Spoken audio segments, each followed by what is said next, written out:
What's going on, everybody? Hopefully you're all doing well and having yourselves a very fantastic Friday night. It is Friday, July 26th. Hi, everybody. My name is Jason Joseph. The Phillies are taking on the Cleveland Guardians. They're back home for a 6-game stretch. They'll face the Guardians this weekend, and then they'll open up a 3-game series on Monday night all the way to Wednesday against the New York Yankees. There's a lot to talk about in regards to this matchup overall, but the first and most important thing that we have to talk about today, we have some breaking news that happened about, I want to say later in the morning, and Austin Hayes is now a member of the Philadelphia Phillies. So I wanted to come on about like 20, 25 minutes early just to sort of talk about it, give my thoughts on it, rather than just recording a separate podcast about it. I figured, you know what, let's just combine the game itself and talk about Austin Hayes and figure out what's to come for the Phillies moving forward. I like the move.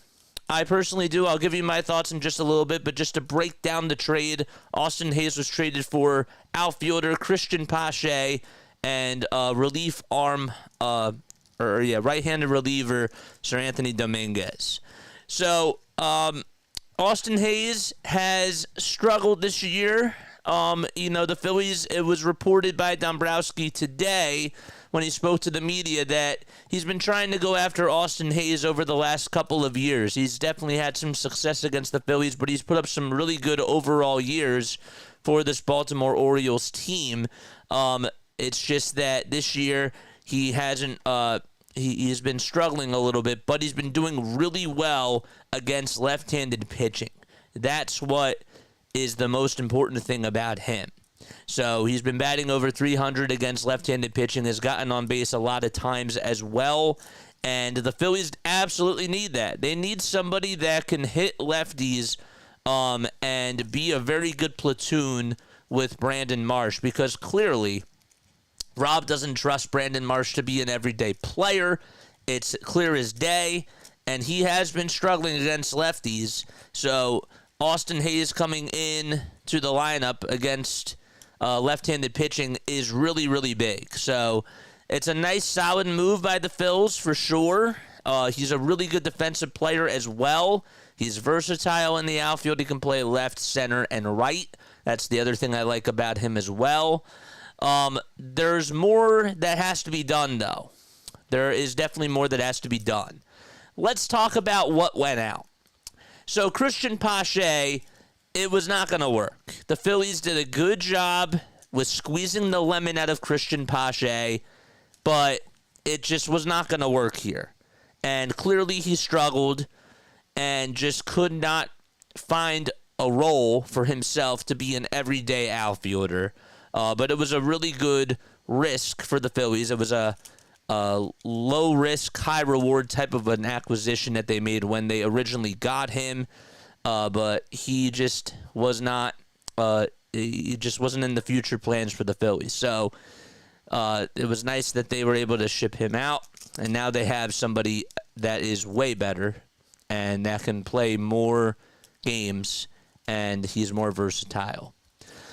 Sir Anthony Dominguez. Yes, Phillies got rid of a bullpen piece. Yes, Sir Anthony Dominguez had some really good years here for the Phillies. He did. But he just, unfortunately, his slider has just not had that oomph, as I like to say it. It hasn't had that velocity that just gets hitters off balance. And that was sort of his out pitch. So Baltimore is getting a better bullpen piece for sure. They absolutely could use another bullpen arm. And that's why they wanted to make this trade. It was centered around Sir Anthony Dominguez. Cristian Pache was just an extra bonus for them, but it was the right move for both teams. I really feel like the Phillies needed another good bat against left-handed pitching, and Austin Hayes can get hot. That's the thing about it, is that he absolutely can destroy the baseball if he goes on a tear. But he just has not been able to provide that consistently this season. He's now 29 years old, but I do like the move. He batted .255 in 63 games this season with the Baltimore Orioles at 3 homers and 14 RBI as well. This is his 7th overall season that he's played in the majors. So he definitely has some veteran experience. That's the other thing I like about with Austin Hayes. And this guy also had 22 homers in 2021, 16 homers in 2022, and 16 homers last year. I'm not telling you that he can be an everyday player. I'm not telling you that he's going to be playing every day for Brandon Marsh or even Johan Rojas. There is another move that still has to be made in the outfield. But it's a nice move so far. I'm happy that Dombrowski got another guy that can provide versatility off the bench that can also be a starter. You know, it was definitely a good move. It was something that I never saw coming, but there has to be more to this. But overall, if we're just looking at this trade as a whole, it moves the needle a little bit for the Phillies. They had to do this. And it's unfortunate that Brandon Marsh just has not been able to hit the lefties really well, even when he does get the playing time. But Dombrowski knew that Rob wasn't going to give him the status every single day. And sometimes, even with this lineup now, the other guy that hasn't really been hitting the ball well is Johan Rojas. So he might be playing for Rojas as well, as for now, over these next... Or over this next week. I can't believe that the deadline is literally on the 30th. So 4 more days until it's trade deadline day. But overall, it is a very nice move. He's batting 328 against left-handed pitching this season with 21 hits and 64 at-bats. But, yeah, I feel pretty good about this move overall. It's a little bit tough to say bye to Sir Anthony. This move also tells me that they're going to go after another really good right-handed pitcher out of the bullpen. I don't think that Sir Anthony was going to be a 9th-inning guy because over him, I'm taking Jeff Hoffman, Matt Strahm. I'll take Jose Alvarado, too, over him. And I'd take Orion Kirkring. I would. So I just don't think that Sir Anthony was in that late inning type of situation. He wasn't in those plans for that. And the Orioles, they were desperate. They needed another arm for their bullpen, and they got somebody. They did. So it's a good move for both teams. Unfortunately now, Mason Miller is on the injured list with the pinky problem. So I don't know if they were going to go after Miller or what it was, but I'm curious to see as to why they got Hayes. If that was a part of the reason why they got Austin Hayes, if it has anything to do with that, I probably don't think so. But we'll just have to wait and see how things go. But I do like the move, and I want to hear your thoughts down below. I definitely want to get to your comments and see if whether or not you think that this does put the Phillies in a better position. I do. I just don't think that it fully makes them. They're still obviously a World Series contender of a team, but this isn't like something that moves the chains, you know, as they would say in football. It doesn't get you that first down. You need another outfielder, an everyday outfielder that can really just upgrade Johan Rojas' position.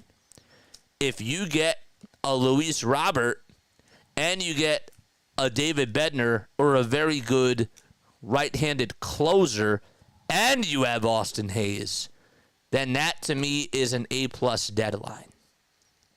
But this can't be the only move. And there have been reports out there that have said that this isn't the only thing that Dombrowski's going to do. He is going to booster up the bullpen, and he's going to get another outfielder. That's what's been reported. They were talking about getting another platoon guy along with Brandon Marsh, but that was sort of like a side piece. You know, like you have the entree, which will probably be like a Luis Robert or somebody that can just play every single day. That's like the main course. Like, that's the big fish in the sea. But this is like the soup. This is like the salad, you know? Like, that's the way that I look at it. But, yeah, Sir Anthony, it wasn't going to work out here. He gave us some really good years. Unfortunately, his slider just wasn't really as effective overall this year. And I think that that's one of the reasons why he just wasn't used in those high leverage spots. Now, you're giving up a bullpen piece, but the good news for those of you that did not want to get rid of a prospect like Aiden Miller or even another one like Andrew Painter, Dombrowski said, we're not even going to get rid of those guys in this trade. I give him credit for that. I would not have given up a prospect for Austin Hayes. That's what I think. He didn't give up any prospects, and I think that that's another big takeaway that I sort of have to think about with this trade. So, yeah. Yeah, all right, so we got 39 people tuning in. He gave us a good year. Yeah, he was, Baltimore got their guy. Baltimore got somebody else in their bullpen that they can rely on. Look, yesterday I watched the game. Craig Kimbrell, they see how rocky Craig Kimbrell is. He blew another save in the ninth inning after having a 3-run lead. We know what happened with Craig Kimbrell because we were used to it throughout the whole entire year. So that was a move that they had to make. If they want to compete with the Yankees, compete with the Guardians, they needed to booster up that bullpen. And maybe he's not going to be a ninth inning guy, but he's an all right seventh, eighth inning guy. A lot of teams would take him for that. So, but yeah, those are my takeaways from this trade. I'd give it, for now, I'd come back to the letter grade, but for now, I give it a B. A solid B, I think, is a good way to do it. If this was the only trade, then it's going to go down to a D. But for now, my letter grade is a B. And I may grade this on a curve. Because, again, I don't think this is the only move that's coming. But good job so far by Dave. Just need to see more coming on the way. All right, let's get to the people in the chat. Let's see what you guys have to say about this deal. So let's scroll all the way up. First of all, hello, everybody. Wow, now get a reliever for Soto. He's too inconsistent. Yeah, JJ, why would we give up a great defensive outfielder for an average bat and an average fielder, and we throw in a live arm? Could you say what you think? I just did. I think it's a nice move. He's not a great defensive outfielder, Christian Pache. He was not a great defensive outfielder. Austin Hayes is an even better defensive outfielder than Christian Pache. That's the truth. Pache was supposed to be the right-handed bat that could platoon with Brandon Marsh if he struggled against lefties. It was not working out. That was Christian Pache's job, and he failed at that. You're getting an upgrade in the outfield, a big upgrade. Not an everyday player, but an outfielder that can compromise with Brandon Marsh's deficiencies. Does that make sense? That's what you're getting. Still need a bullpen arm. Absolutely. Absolutely. What's up, Steven? How you doing, man? JJ, what's up? Today's my birthday. Happy birthday, my guy. Happy birthday. Happy birthday, man. July 26th. Happy birthday, Steven. Come on, Phillies. I need a win today, he says. JJ, I know Marsh isn't good and Nick is inconsistent. I wouldn't say that Marsh isn't good. I wouldn't say Marsh isn't good. I'd say that Marsh hasn't performed up to expectations this year. That's what I would say. He hasn't lived up to the expectations that were supposed to be for him this year. But we should have gotten more than Hayes for two very nice players. Pache, what's with Pache? Pache is really the Christian Pache.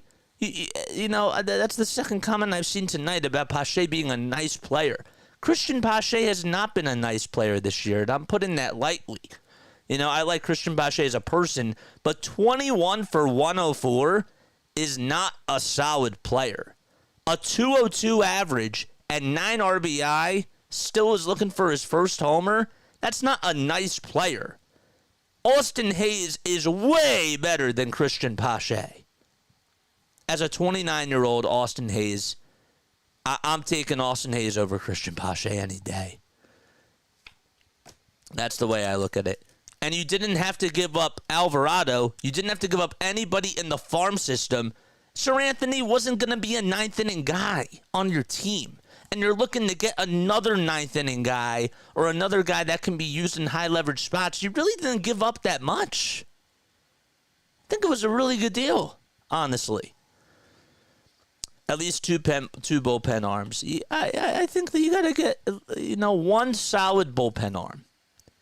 This bullpen overall this year has been really good. But get me one solid piece. I have full confidence we'll get Mason Miller, to be honest. Well, now he's hurt, so you're not going to get Mason Miller. Bruce says, Nick, I feel Hayes is a little bit like Nick because he's not consistent, and I feel like that's bad unless he happens to get hot, but I feel that may not happen. You're not understanding the point, though. The point is to get somebody that can do what Brandon Marsh can't do. Austin Hayes this year has given you more production against lefties, way more production than Brandon Marsh will ever give you in regards to this year. And he's better than Rojas right now. I'll tell you that. So they upgraded at the outfield position. They did. They upgraded at the outfield position. Hayes hitting over 300 versus lefties this year. Yep. What else? Sir Anthony was pretty mediocre the last 2 years. In the playoffs in 2022, though, he gave you a lot of spark. He was a guy that they actually did utilize in the 8th inning. He was their best right-handed pitcher. Last year was more of a downfall. It was a disappointing year. He was not reaching triple digits on the fastball, not even this year. But the big thing about this year was that his slider just wasn't breaking. It wasn't getting that that off balance that we were used to seeing. Even last year, his slider was a lot better than it was this year. So, would have rather seen Alvarado go over Sir Anthony. I think that you're underestimating Jose Alvarado. When Alvarado is hot, he's hot. Like, Alvarado can be a 9th inning guy. Unfortunately, he just has not had a good stretch. I think that you all forget about Jose Alvarado. Remember when in 2022 he was sent down and then he came back up and he was electric. When he's red hot, he can carry a bullpen. He's just cold right now. He started off the season a little shaky, then he was doing fine. And then just over the last 3 weeks, really over the last 2 weeks, if we're being honest, he's gotten cold. But I trust Alvarado more than I do with Sir Anthony Dominguez. Is that fair enough to say? I do. There will be more moves. What else? They should have called up Carlos De La Cruz from Reading. With Alvarado not being too close out in recent games, I'm kind of curious where he stands in the bullpen rotation. Yeah, I don't know right now, but I still trust him in the playoffs. I trust that he's going to snap out of this funk because I've seen really good Jose Alvarado. I've seen lights out Alvarado, and that can happen. I've seen him take over games. I'm willing to give Alvarado a longer leash just because I've seen what he can do by taking over a game. He has that track record. Sir Anthony really didn't have that. What's going on? Dorothy. What's going on? Leonard. Yes. Pache gave us literally nothing this year. Alvarado's disappointed lately. We have Pache fans, says Brian Pumper. I know. All right. So that's where I stand on this whole Austin Hayes trade. So overall, as of right now, and I'll probably grade this a little bit later, but for now, I give it a B because there has to be more moves. If there's not more moves, which I don't anticipate happening, if this is the only move that Dombrowski makes, it's a D. Coming from me. But I like Austin Hayes. Austin Hayes gives you way more production than Christian Pache does. That's clear. So those are pretty much my thoughts. I like it. I definitely think that the Phillies can be better with Austin Hayes. The other thing I like about this move too, and I mentioned it a little bit ago, is that sometimes, maybe over the next 4 days, I know that they don't really have a lot of time left, but maybe Rojas doesn't play some of the time, and maybe they keep Marsh in the lineup, and Hayes plays out in center. You know? So, I'm nervous about the bullpen running out of gas, says Tyler. Yeah, but you had to get rid of Sir Anthony over Jose Alvarado. I may have gotten rid of Soto over Jose Alvarado or over Sir Anthony Dominguez. I may have been willing to do that. I think that both of them are sort of interchangeable. But I think overall it's a good move. But that's just me being nitpicky. I may have taken Gregory Soto a little bit over Sir Anthony Dominguez, but overall, they're pretty much the same type of a player. You know, they have nice fastballs, but their other pitches just have not been so consistent. Soto has been better, but I don't like Soto. Now I don't like Soto in an 8th, 9th inning situation. He needs to be a 6th or a 7th inning guy. He's not an 8th or 9th inning guy. But yeah, there's lights out. Then there is normal performance. The first half feels like everyone was performing at an above average level. Yeah, for the most part, sure. Absolutely. Absolutely. If you're talking about the bullpen, sure. This trade sets them up for other moves before the deadline. The whole staff was lights out for nearly 3 months. Yeah. And the bullpen was great. So I like it. I have nothing to really complain about with this move. Would I have traded Gregory Soto over Sir Anthony Dominguez? Personally, yes. But, you know, they probably didn't want another left-handed pitcher. I don't know. But, yeah, I don't know. Soto has had a better track record than Sir Anthony, too. If we're talking about this year, I'd say that they're pretty close. But maybe I'm underestimating Sir Anthony to an extent, but they're on the same tier. I think it's safe to say that. You know, they're not Jeff Hoffman. They're not Matt Strahm. They're not even Orion Kerkering.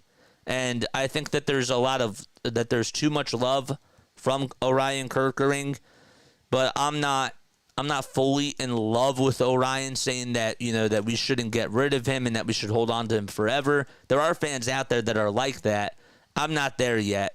I think he has a lot of talent, but the bottom line that I'm trying to say is that I wouldn't have traded Orion over Gregory Soto or Sir Anthony. But yeah. All right. So those are my thoughts. And thank you so much for chiming in. We'll keep talking about this as the cast goes on. But what letter grade are you giving Dave Dombrowski for the trade? Again, Austin Hayes earlier today was traded for Sir Anthony Dominguez and Christian Pache. What letter grade would you give Dave Dombrowski? Let me know in the comments down below. All right. So yeah, now we are ready to get started. Game starts at 6:40. All right, so let's get into the matchup for tonight.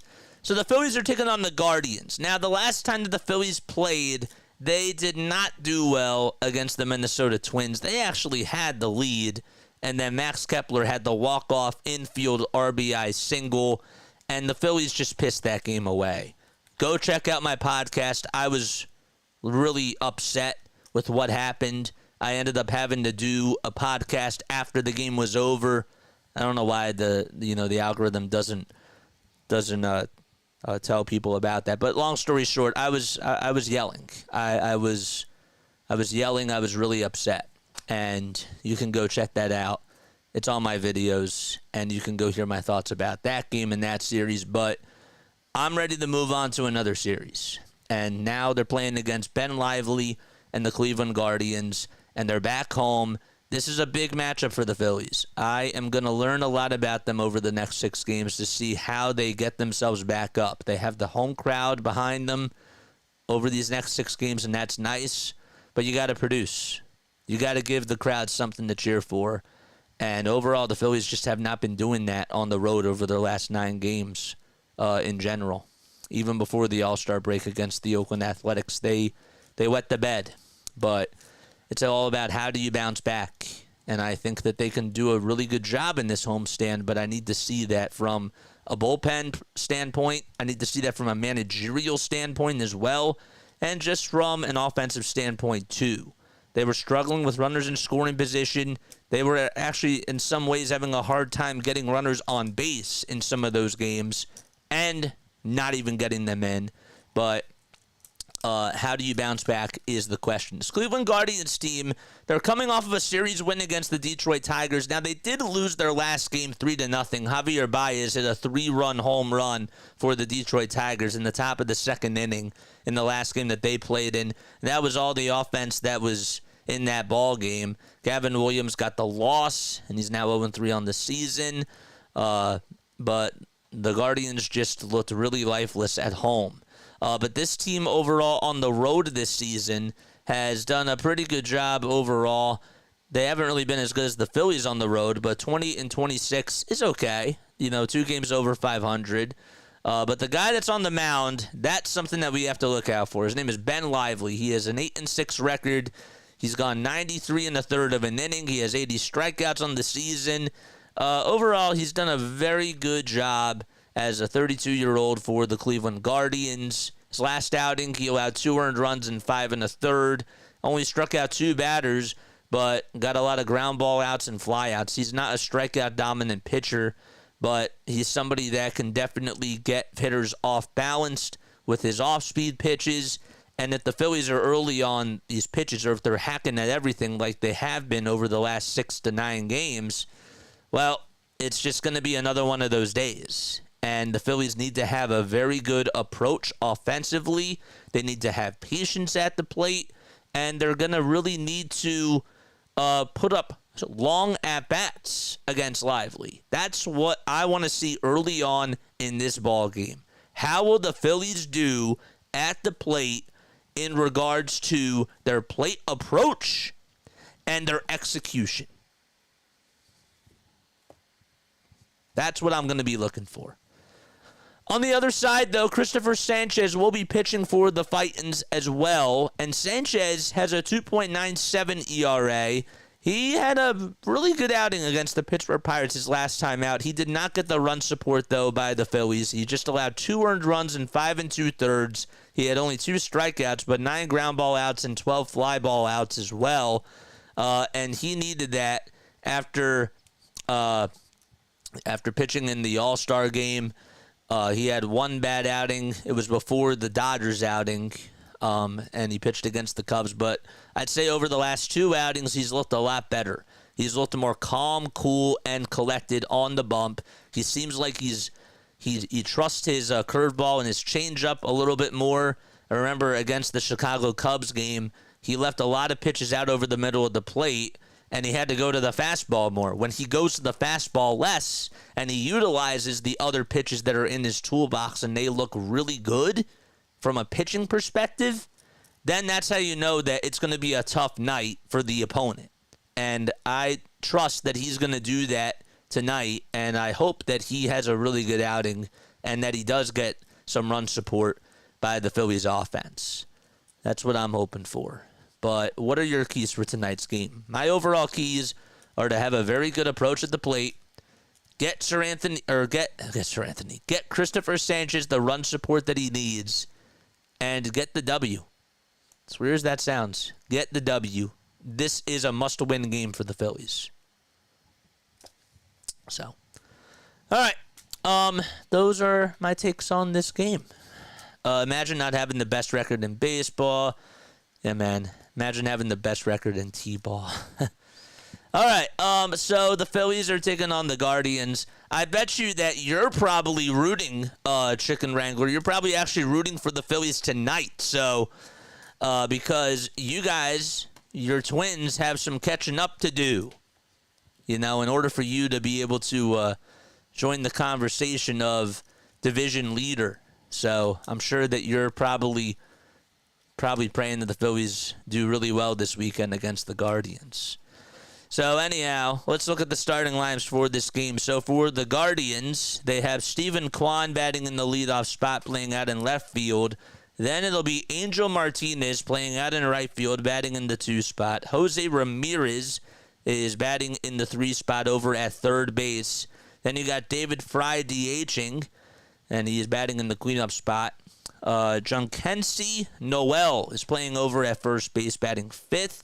Andres Jimenez is the second baseman, hitting 6th in the Guardians order tonight. Then you got Tyler Freeman, who's out in center field, batting 7th. Brian Rocchio is over at shortstop, batting 8th. And Bo Naylor is catching behind the plate tonight for the Guardians. So no Josh Naylor in the lineup tonight. Stephen Vogt decided to give him the night off. So that's something that is important, that the Phillies don't have to worry about facing him tonight, which is a good thing.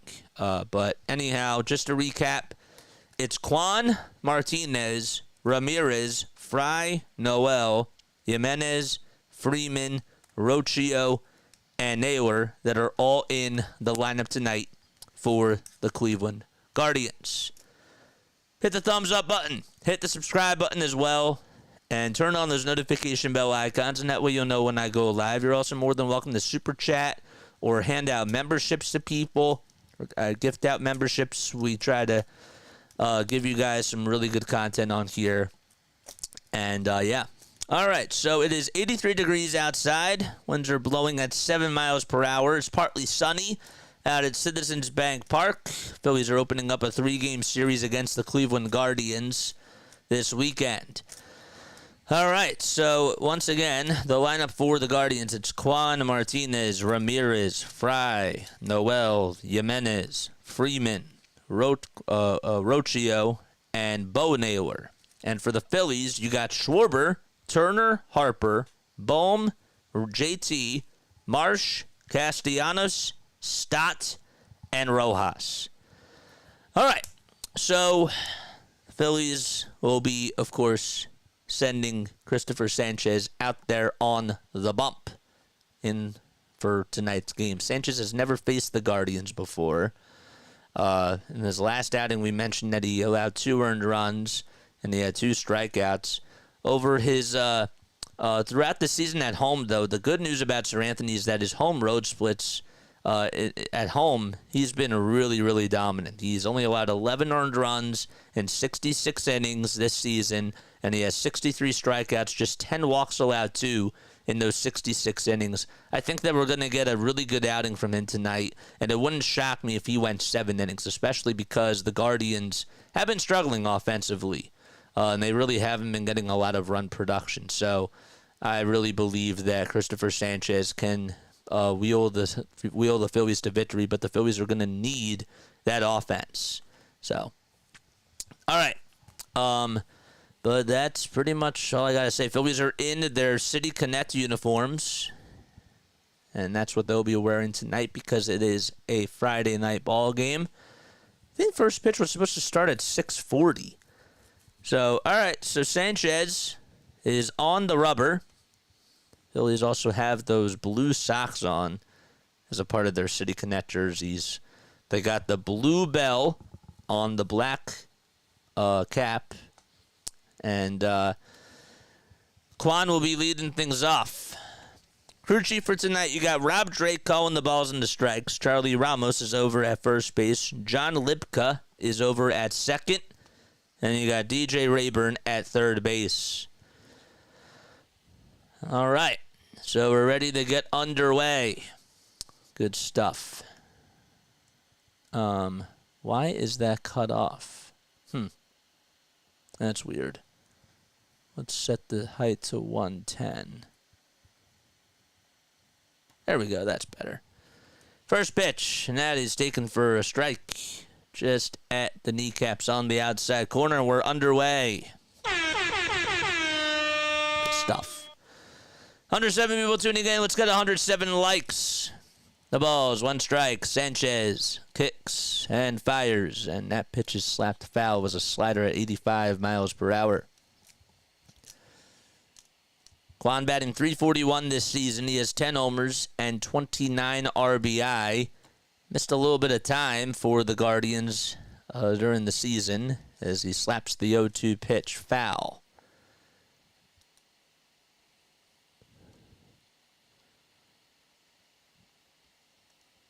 He's hitting .380 on fastballs this season, which is the highest batting average on fastballs this season. The 0-2 on the way on the outside corner for a called strike 3. And there's one gone in the top of the first. There we go. One out, baby. Good stuff. Good stuff. All right. Move this up here. Looks better. All right, Angel Martinez is due up in the order, and he takes it inside for ball one. Phillies defensively, behind the plate, it'll be JT Realmuto. On the bump is Cristopher Sanchez. Over at first base, it's Bryce Harper. As the 1-0 is grounded over to shortstop, and Turner's going to have to eat it up. It was almost going to go into left field. He was able to field it and backhand it, but he was on the run, and there was no chance that he was going to get Angel Martinez out over at first base. And now it's Jose Ramirez who's coming up. He has 47 extra base hits this season, including 22 doubles, 1 triple, and 24 homers. Just to get back to the rest of the defense, though, Harper's over at first. Bohm is at third. The middle infielders will be Stott at second and Turner at short. The pitch taken for a strike at the kneecaps. Out in left field will be Brandon Marsh. The center fielder is Johan Rojas, and the right fielder is Nick Castellanos. 15 more subs and we get to 35-50. 0-1 is the count. Sanchez delivers, and it's fouled back. Ramirez batting on the right side. The switch-hitting third baseman is behind in the count, 0-2.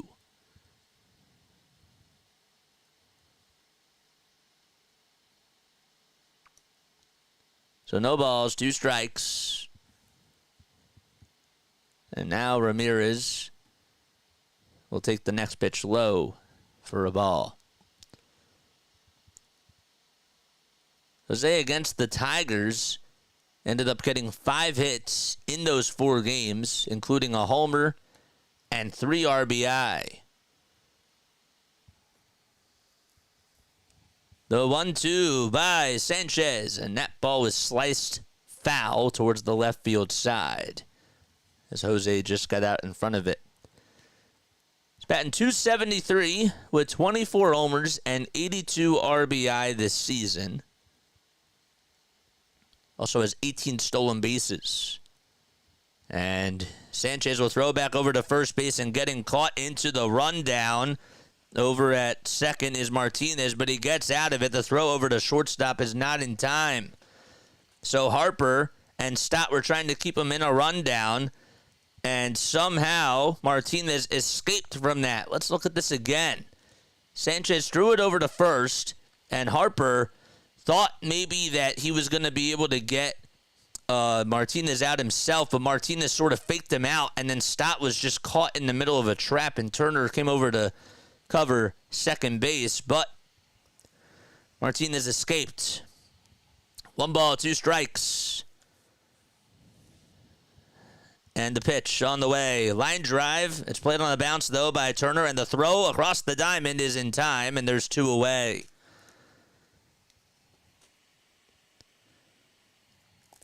So, 2 outs in the top of the first. Ramirez hit it sharply, but Turner was covering the hole over at shortstop and made a really good throw. That was Harper's mistake. But out number 2 is made, and now David Fry is coming up to bat. Anthony Sanfilippo just tweeted out, "Rundowns 101 tell you that you aren't supposed to let the guy reach the next base, and yet that's what Bryce Harper did." Pitch on the way, and that is taken for a strike to David Fry, who's batting .285, has 8 homers and 34 RBI.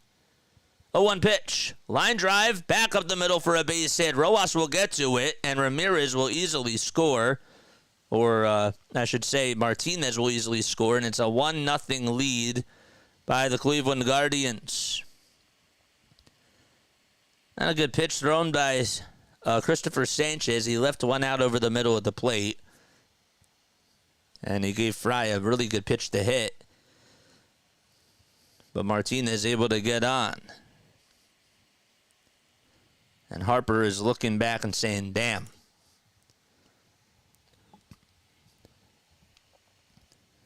Jhonkensy Noel comes up, and he takes a strike at 96 miles per hour at the knees.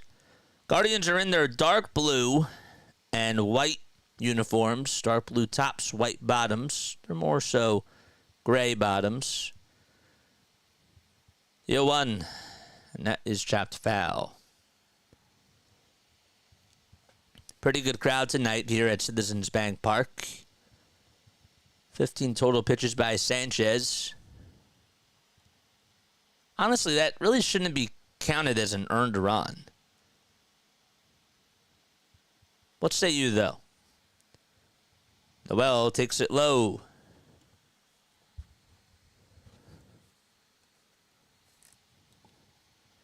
Oh, Larry just jinxed me. Said the same thing. Fry's over at first. He got the RBI single to drive in Angel Martinez on the mistake by Bryce Harper. 1-2 pitch. There's a little slow roller hit over to shortstop. Turner has to throw it over to first, and beating it out is Noel. Would have been a tough play by Trey Turner. It was hit pretty softly over to shortstop. And Noel gets on with an infield single as the inning continues. And the camera still is on Bryce. Let's look again. Took about 2 bounces in front of Trey. He had to really charge quickly, and that's just a hustle play by Noel. Actually got Harper off the bag a little bit. I didn't notice that. It would have been close anyways, but Harper's foot came off the bag just a little bit. Did he keep his toe on there? I don't know. The Phillies may challenge this. I thought he got in there safely, but Harper's foot had to come off the bag a little bit. Let's see. Did his toe touch the bag when he made the catch? I don't know. So the Phillies are challenging this. And there's 2 outs, 2 runners on if the call stands. Bryce got pulled off. He got pulled off so slightly, though. Wasn't like it was blatantly obvious. He literally got, he didn't even move over to the left or to the right. If his big toe was on the bag, then Noel is probably out by less than a quarter of a step.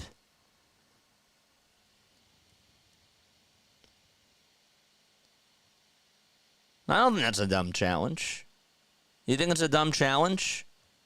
His toe may have been on the bag.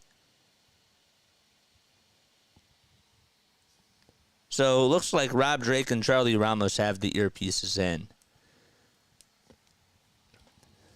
Top of the first, it's 1-0 Cleveland. 17 pitches so far by Cristopher Sanchez. The Guardians, they're 61-41. 20 games over 500 and have a 28-26 record on the road. Phillies are actually 12-10 against the Guardians all time. So the call is overturned, and out is Noel. on the quote-unquote stupid challenge, according to Darth Pooh. So we go to the bottom of the first, and the Phillies are down 1-0. What do you mean that was a dumb challenge? It wasn't a dumb challenge.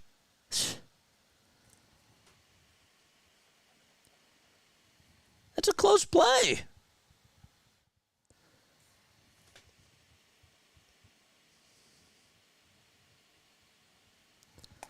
That was a pretty close play.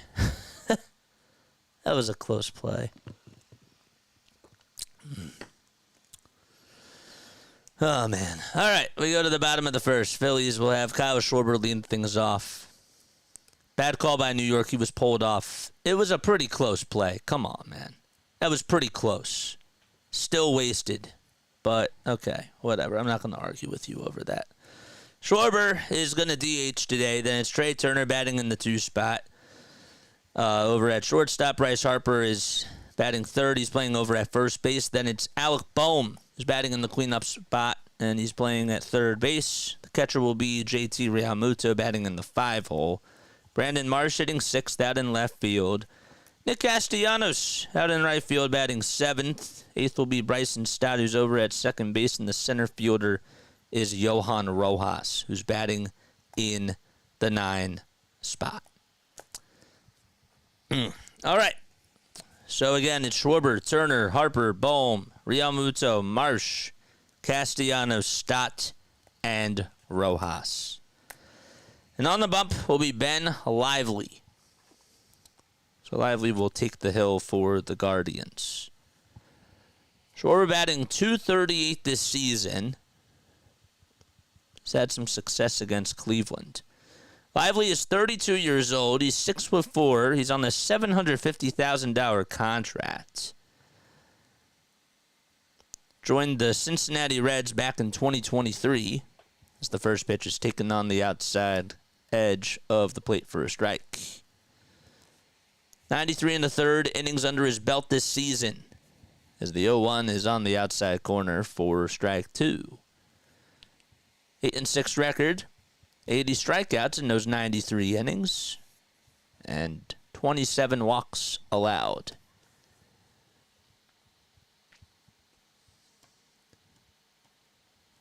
He's from Pensacola, Florida. The 0-2. That's low. Kyle has 19 homers and 57 runs knocked in this season, along with a .794 OPS. 1-2. Wide and high for a ball. Hit the thumbs up button. Hit the subscribe button as well. We go on live for every single Phillies, Sixers, and Eagles game. 2-2 on the way. A little bouncer that's hit over towards the first base side, and it is a foul ball. Thank goodness. Schwarber would have been out. Lively, his home road splits this season have been part of his story. He has a 4.27 ERA on the road and a 3-5 record on the road. But at home, he has a 5-1 record. Opponents are batting just, he has a 2.66 ERA, I should say. And the 2-2 on the way is up high for ball 3.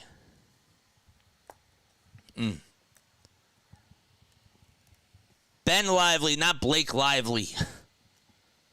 3-2 on the way, low for ball 4. So it was an 0-2 count. Then it became a full count. That was a really good at-bat by Kyle Schwarber. And he gets on with a leadoff walk in the bottom of the first. So good job by Schwarber there. And Turner is coming up to bat. Why is my red mic, or why is my mic red? I wasn't peeking. First pitch to Trey. Pops it up. And it's hit out towards the first base side in foul ground. And going over there to squeeze the catch is Jhonkensy Noel. Got a fastball right down the middle. And Turner fouls out to first. So now it's Bryce Harper who's coming up to bat. Twins actually have a 3-0 lead against the Detroit Tigers. That's the only game underway right now. The Reds and the Rays just got started too, actually. There's a runner over at first, and there's 2 outs. So now it's Bryce Harper who's up to bat. Has 23 homers on the season. The pitch, swing and a miss. You got a curveball on the outside edge for strike 1. Just missed it. Rays actually just made a move, and they acquired Cole Sulser from the Mets. About that. The 0-1 to Harper. Swing and a miss. You got a sweeper. And you got fooled on that one, too. 200 people tuning in. 200 likes. Come on, baby. Let's get the 200 likes in the chat.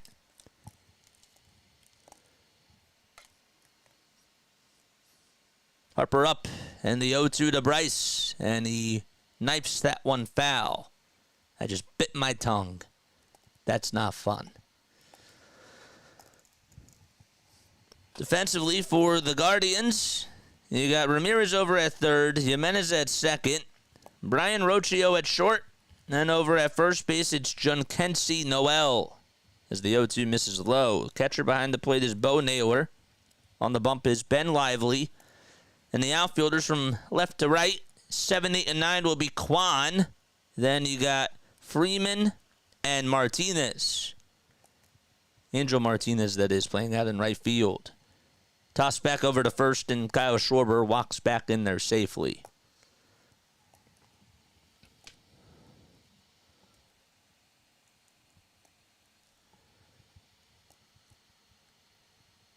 One ball, 2 strikes to Bryce Harper. The pitch, and he fouls that one back. That was a high fastball, but a defensive swing by Bryce, and he stays alive.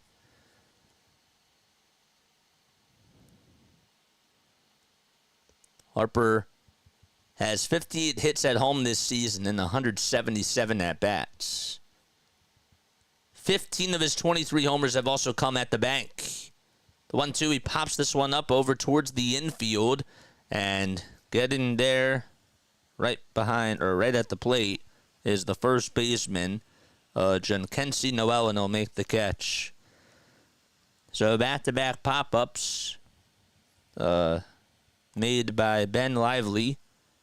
Caused Turner to pop up and foul out. And then he got Harper to pop out.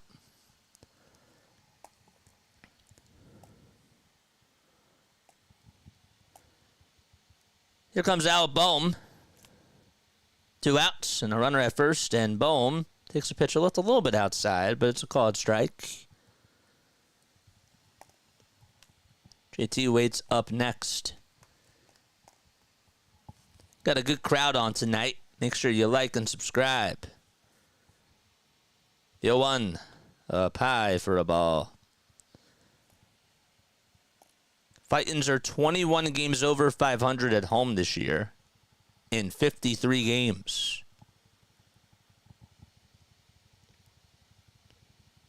The 1-1 to Bohm. That's off the plate for ball 2. Bohm just hitting .296. I'm being sarcastic about that. He's hitting .296 with 11 homers and 71 RBI. 2-1 delivery by Lively is downstairs and off the plate.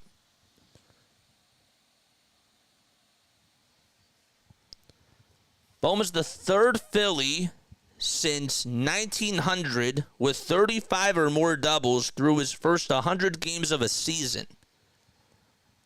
The next pitch, Nats taken on the outside corner for strike 2 when the count is now full. Only other guys to do that for the Titans were Chase Utley, who did it back in '07, and Chuck Klein did it in 1930. 3-2 on the way. Swung on and missed. He got a sinker right down the middle, and Bohm was late, and he spikes the bat down, and the inning is over. A leadoff walk by Schwarber, and nothing else to it. Head to the top of the second. 1-0 Cleveland. All right. So I got an announcement for you guys. Now I may actually have your attention. I know that you guys are focused on the game. But I do have an announcement for you all that I wanted to share. if you guys have not done so, I encourage you all to make sure that when you hit the notification bell icon, that you hit the little pull down arrow and say get all notifications. Because these next couple of weeks are going to get really intense on here. I love doing Phillies games. I love doing Sixers games. I love doing Eagles games. But I'm a broadcaster. I want to get reps and doing other sports. And so what we're going to do is we're going to cover some of the Olympics. Okay, we are going to be doing men's and women's basketball, obviously. But we're also going to be doing women's indoor volleyball. We're going to try to cover Coco Gauff as well. And, yeah, I'm pretty excited about that while still doing the Phillies. I think it'd be really cool. I think that we're going to try to do as many as we can. We're not going to overstress ourselves. But I've already started posting the thumbnails and all that stuff. If you're wondering why did I do all this stuff early, it's because it takes a lot of time to do that stuff. You may only love me because I do Phillies games. But I'm telling you, I don't just do it for you guys. I do this for me too. And if you want to hear me call volleyball, if you want to hear me call basketball, if you want to hear me do tennis, now's your chance to do that. Andres Jimenez is coming up to the plate. And the pitch, there's a ground ball back up the middle for a base hit on a 93-mile-per-hour sinker. So there's a leadoff single in the top of the second inning. That is by Andres Jimenez. Just got past the dive of Bryson Stott.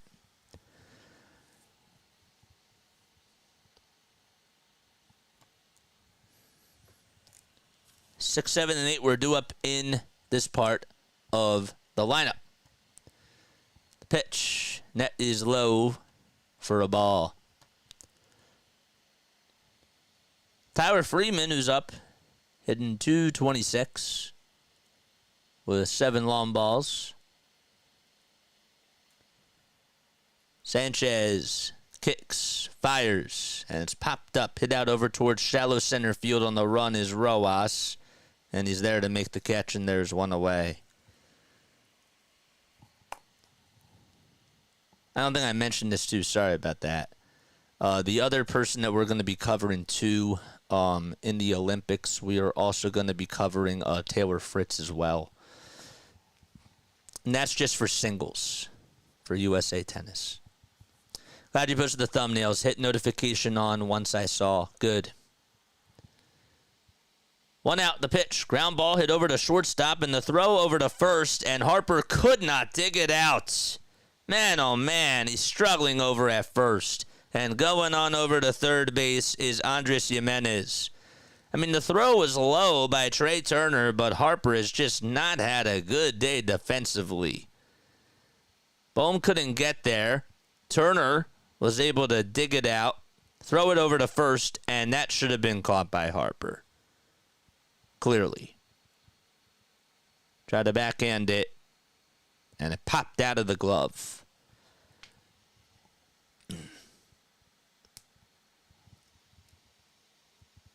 So that's going to go as an E6, but that really should be an error on both.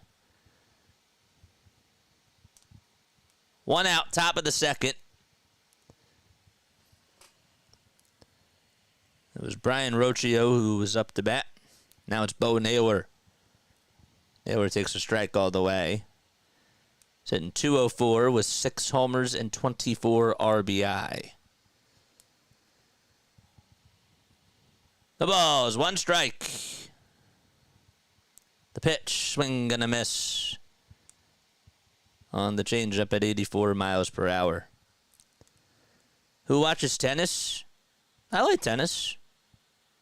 I think tennis is really cool. I want to try. I'd love to call tennis and do it professionally, and that's why I want to practice. 0-2 pitch on the way. Swung on and missed. Another changeup thrown by Cristopher Sanchez, and there's 2 gone in the top of the second.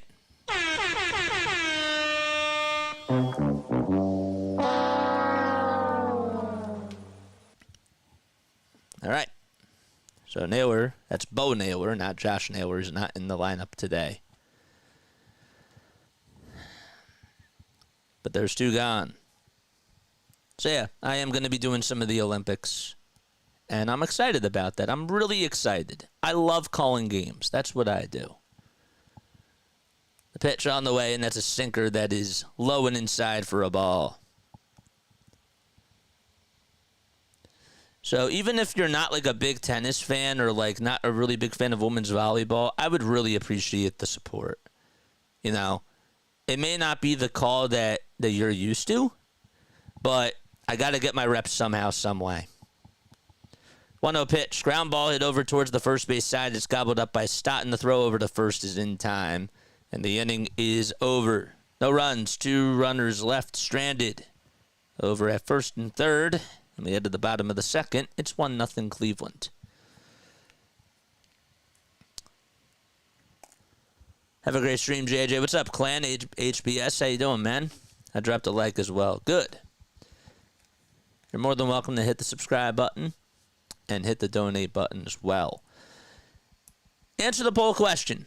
Let's grade the Austin Hayes trade. A, B, C, or D from Dombrowski. A, B, C, or D for right now. Let us know. That's the poll question today. 7% of you say D. 15% of you say C. 36% of you say B. And 43% say A. So that means 79% of you really like this move. I really like it too. I'm a part of that 79%. So that's good. Mod Squad, what's our like count?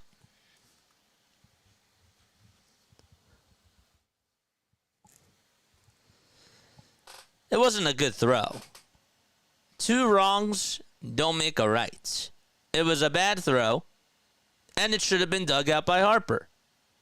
You can say it was both. I don't know why an error has to be on one guy. It could be on both guys.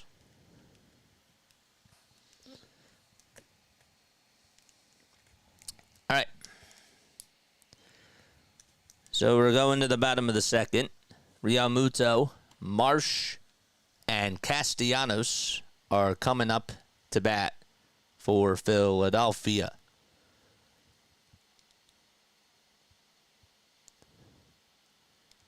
JT is 33. He has a .259 average, 7 homers, and 20 RBI. The pitch is wide for a ball.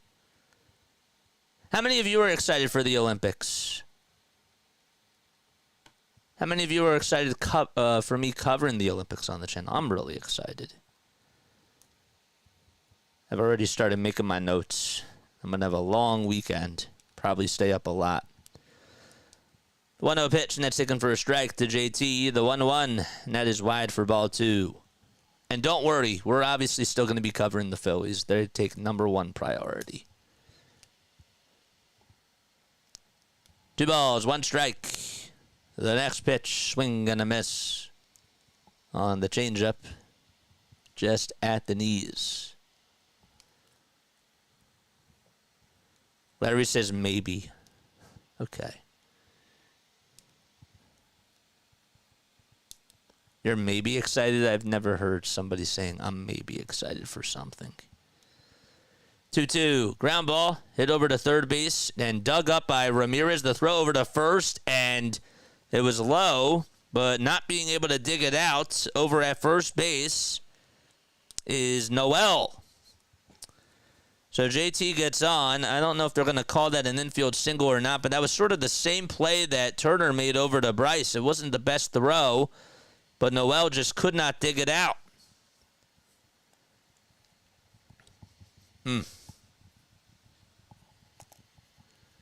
So that's going to be a throwing error. They call that an E5. Pitch to Marsh. Looked a little bit outside, but it's a called strike. Money line for the Phils coming into today was at minus 175. Oh, got you. The 0-1. That's taken outside for a ball.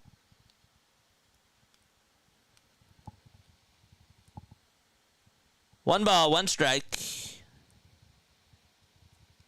We cover Eagles and Phillies on this channel. And Sixers. The 1-1, and that is fouled away. If there's a time conflict, it's going to depend.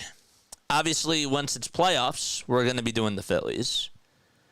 If it's not as important of a game, so like in the beginning part of the season, we'll probably cover the Eagles the first 2 weeks. And then if it's a tight race at the end, God forbid, then of course we're going to have to cover the Phillies over the Eagles if there's a time conflict. We don't do, if they're both on at the same time, how can we cover two sports at once? That's for a full game. That'd be tough.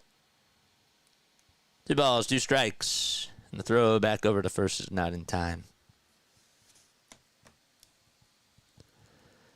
Kodai Senga just returned for the Mets today.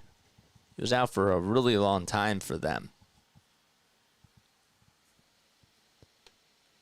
2-2 to Marsh. And that's on the outside corner for a called strike 3, and that was clearly outside. And Rob Drake has made some not so good calls behind the plate.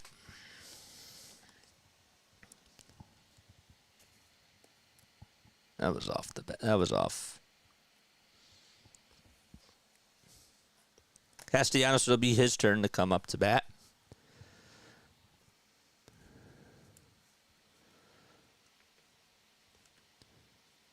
Pitch, number 1, ball 1.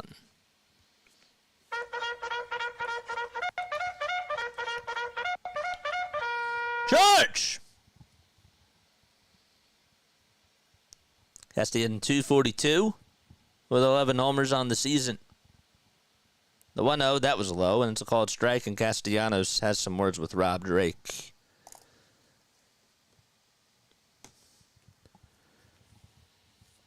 Lively with 32 pitches so far.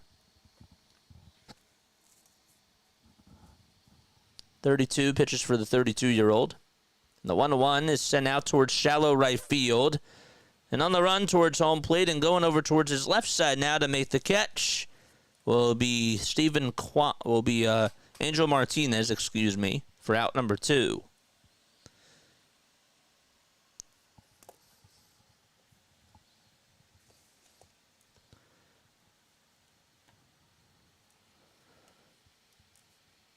Now it's Bryson Stott's turn. He's hitting .233 with a .319 on-base percentage. And a .341 slugging percentage as well. Toss back over to first, and JT dives back in there safely.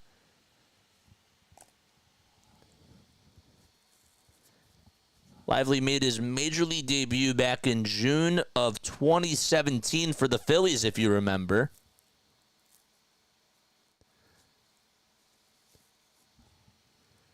Pitch on the way, and that is taken for a strike.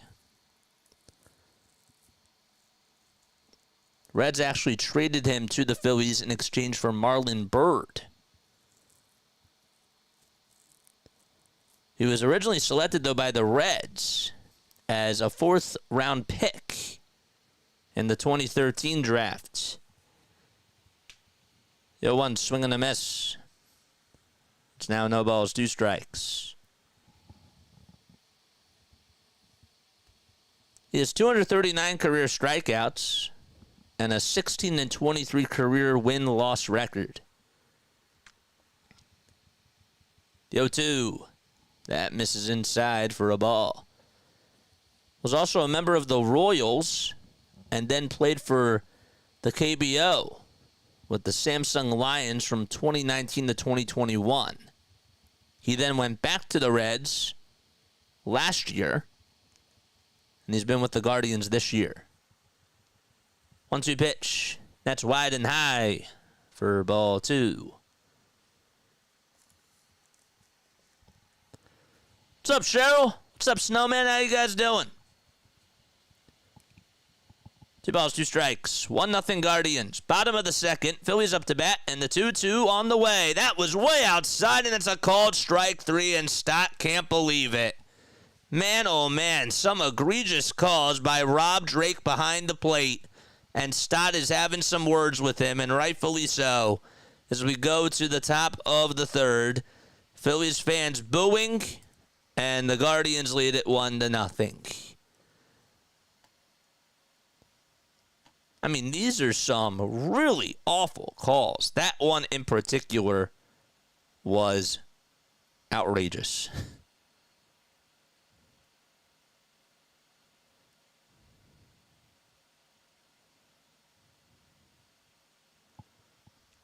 Wow. All right, my name is Jason Joseph. This is Play-by-Play with JJ. Then we go to the top of the third. What's up, David? How you doing? Mod Squad, can we get a like count? Let us know down below. How many likes do we have on here? I love you all to death, and I appreciate you all so much for rocking with me ever since day one. A little backstory about me. I'm a broadcaster. I'm from South Jersey. I love calling Phillies baseball, Sixers basketball, and Eagles football. That's what I do on this channel. I also do podcasts on here as well. Answer the poll question about whether or not you agree, or what your letter grade would be on the Austin Hayes trade. An A, a B, a C, or a D.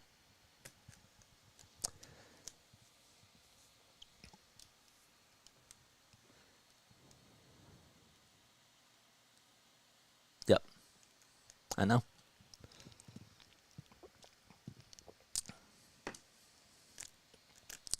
You're also more than welcome to donate to the channel, too. You know, we go live for almost every single game. We put in our heart and souls on here. And we want to give you guys the best type of content. You know, so any donation really does mean a lot. And it means better equipment. It means more content. It also means more professional equipment. I think I said equipment, but it really helps out the channel. That last strike, or that last called strike, I should say, was absolutely a bad call by Rob Drake to get Bryson Stott out. We're in the top of the third. Sanchez on the mound, and the pitch on the way is taken for a strike to Angel Martinez. The 0-1 pitch, low.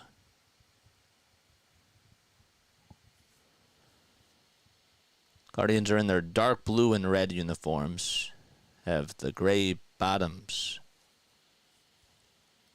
The 1-1, that is sliced foul.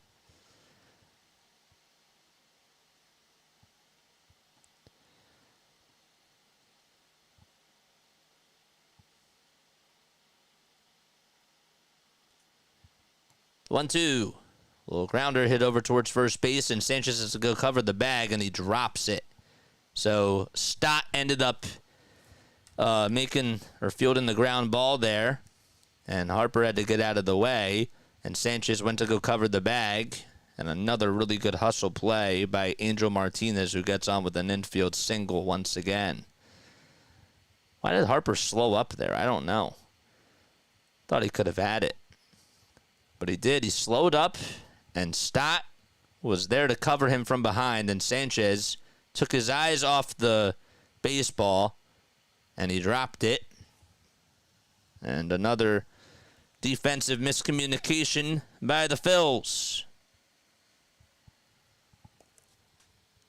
Pitch. That's a called strike. It looked a little low. Jose Ramirez does not agree with the call.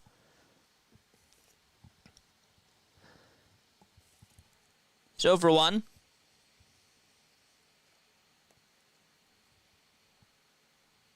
The 1 pitch. Ground ball foul. That makes the count now 0-2.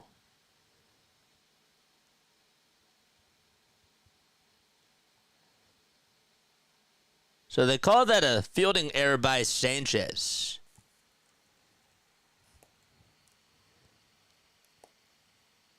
And rightfully so. Trey just subscribed. Woo! Trey Turner, you should be on the field right now. I know that that's not actually you, but thank you for subscribing.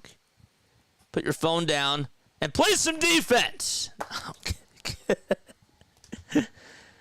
No, but still, though. 1 ball, 2 strikes. The pitch. Ground ball hit over to third base. The flip over the second. There's 1. Stott did make the catch. The throw was low by Alec Bohm. And Stott was able to dig it out, and they were just going to get 1 runner out over at second.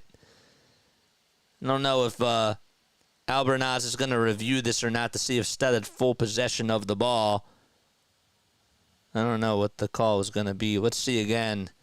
So Bohm made a throw over to second base, and Stott had to backhand it. I think he caught it, but was his left foot on the bag? I don't know. It was. All right, so they're not going to challenge it. So it's a fielder's choice. Ground out by Jose Ramirez. And the pitch. And that is taken inside for a ball.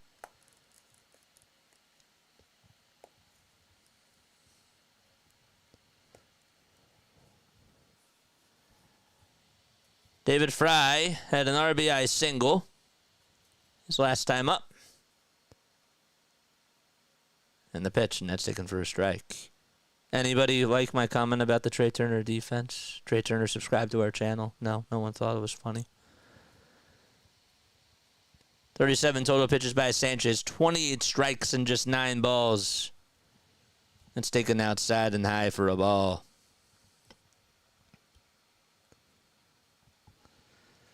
It's still early in the game. 2 balls, 1 strike. We're in the top of the third. 1 out. And a runner on over at first.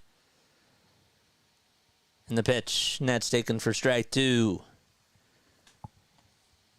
This pitch thrown by Sanchez there. Rangers have a 1-0 lead against the Blue Jays. Fry batting .286 against lefties and .285 against righties. Pitch, and that's bounced foul.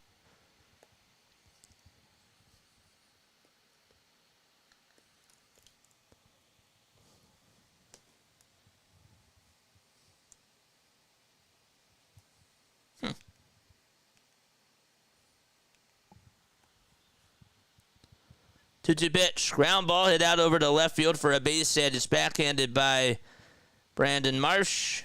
And that's going to be good for a single. Is my camera blurry? Somebody just messaged me on Facebook and said your camera is blurred. I don't think it's blurry, but is it blurry on your end? If it is, I apologize. There's nothing I can do about it. Could just be my internet signal.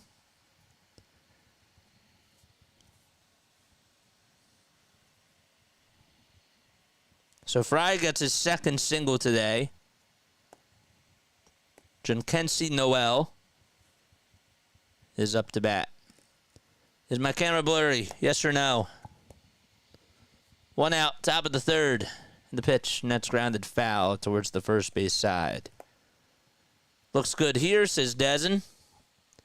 Good. I think it's on your end, my guy. The 0-1, that's in there for a strike. Throw over to third by JT. Got him! 2 outs. What a nice bang play by the Iron Man himself behind the plate, Real Muto. And getting picked off is Angel Martinez. That's the guy that was caught in a rundown after getting an infield single in the first. And then he got out of the rundown thanks to an error by Bryce Harper. It was a mental error. This time he gets gunned out, and karma comes back to bite him. The 1-1, swing and a miss.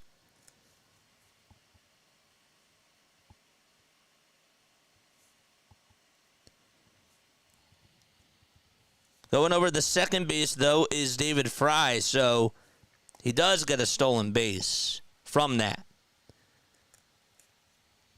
1 ball, 2 strikes to Jhonkensy Noel. And the 1-2 pitch, grounder hit over to shortstop. Turner has it, throws it over to first, and the inning is over. So it's still a 1-0 lead for the Guardians. And we go to the bottom of the third. Looks good. All right, good. Good. It's on your end, my guy, Francis. Thank you for letting me know, but that's on your end. No spoilers in the chat. We don't like spoilers on here.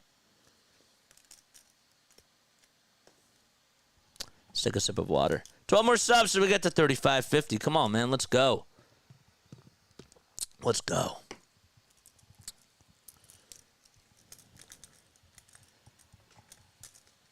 We have a lot of Negadolphians in the chat tonight. I mean, to be fair, the Phillies have not held up their end of the bargain. It's still early, though. Come on, man. Cheryl says JT is the man. He almost never makes a mistake. Luke Arcani says, scheduled tweet. When will people stop learning that they can't run on JT? JT is the man. But you know who else is the man? JJ. JJ is the man because he's got you covered for every single Phillies, Sixers, and Eagles game. And that's why you got to like and subscribe and hit those bell icons. Mod Squad, I need a like count. Give me a like count. What are we at? 91? 9 more till we get to go raid somebody. 9 more till we get to go raid somebody. All right. That's what happens when we reach 100 subs.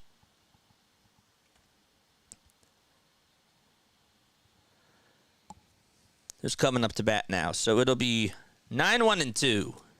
It's Rojas who's coming up to bat. Lively's on the bump. And he kicks, fires, and Rojas pops it up. It's a foul ball. If you didn't hear me mention this, Lively was actually a member of the Phillies. I said it back in the bottom of the second. Started off his major league career there. He was originally drafted by the Reds, but the Phillies were able to trade for him, and they got rid of Marlon Byrd. The pitch, and that's outside for a ball. What's up, Thelma? You're a Commanders fan. What? What? 1-1, and that's fouled back.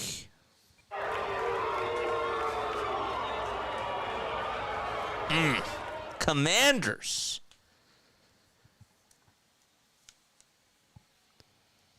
One ball, 2 strikes. Ross is a .231 average with 3 homers and 23 RBI.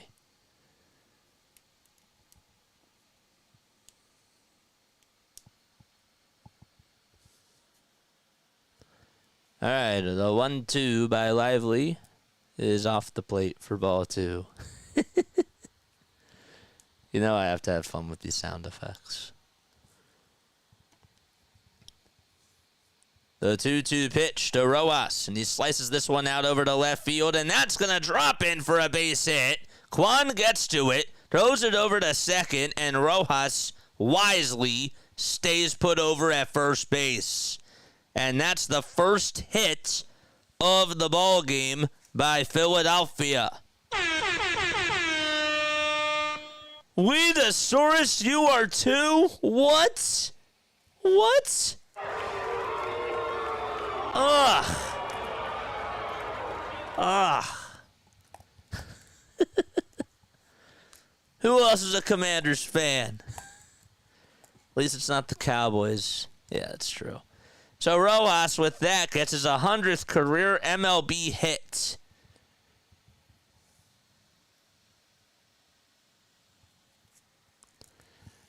And now it's Kyle Schwarber who's coming up to the plate.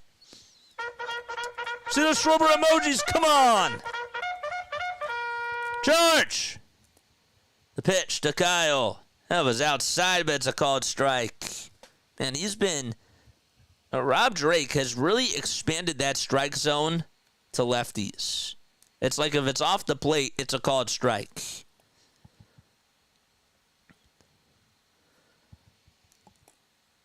The 0-1 to Kyle, and he barrels it foul.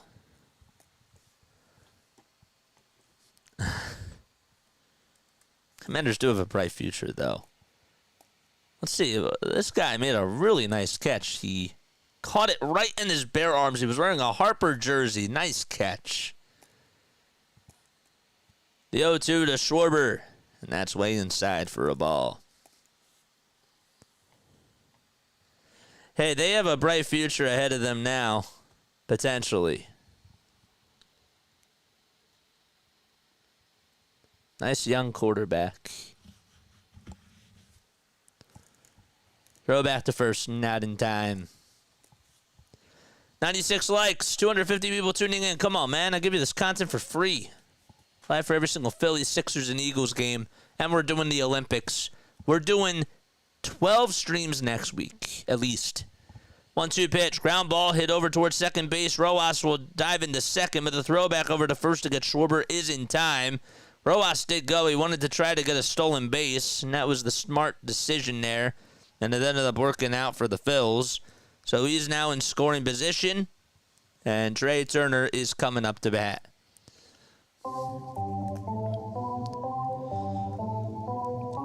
Keep it PG on here, man.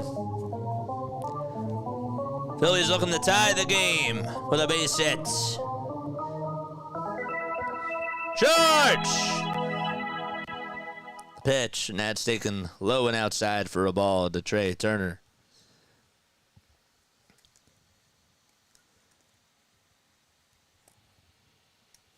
Adam Duvall just hit a home run off of Kodai Senga. Pitch is inside and high for ball 2. Trey fouled out in the first. His average is now at 337.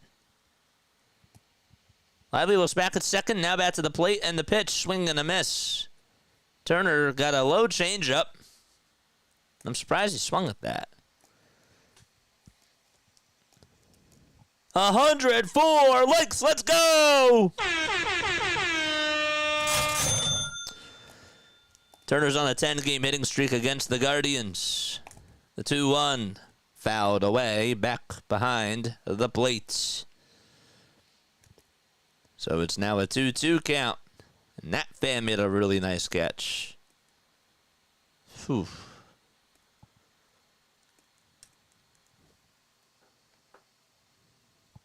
He then posts a spoiler there.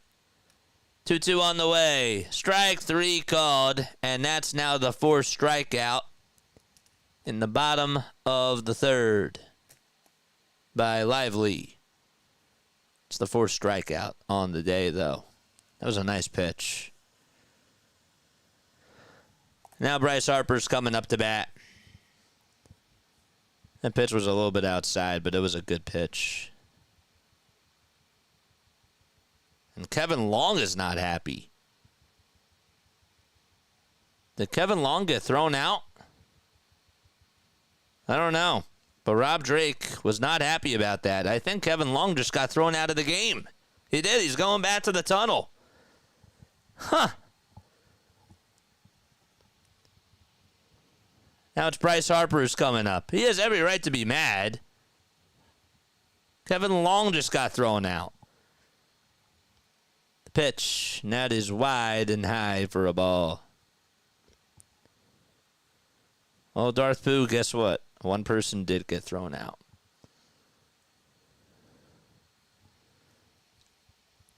One ball, no strikes to Bryce Harper. And the pitch, and he grounds that one foul. See, here's the thing, though, that I like about the conversation about the regular umpires, right? If we were to get robo-umps, then we're not having these debates on what a strike is and what a strike isn't. And I think it makes for really good conversation. I do. I kind of think that that's a plus that comes out of it. Because I like debates. I like conversations. The 1-1, that swung on and missed for strike 2. Just like how, even in other sports, like the officiating, we always have a debate on that. And I don't think that we'd have debates on as many debates on officiating if there was a robotic ump. 1-2, and that is fouled away. I'm not saying that that's the solely reason why we should keep it, but that's something that I do think is kind of interesting.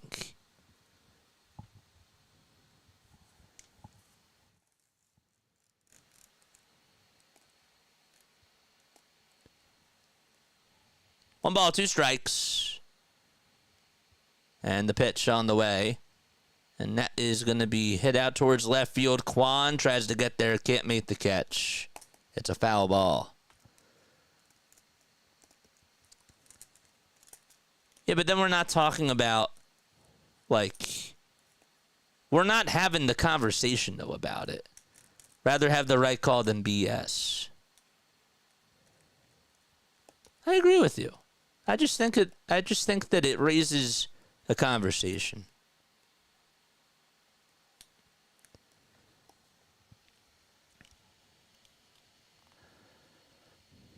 One-two pitch to Harper, and he slices this one out over to center field. Jimenez says he has it, and he does, and I'll make the catch, and the inning is over. So the Phillies get a leadoff single by Yohan Rojas, and they can't get anybody home, and we go to the top of the 4th.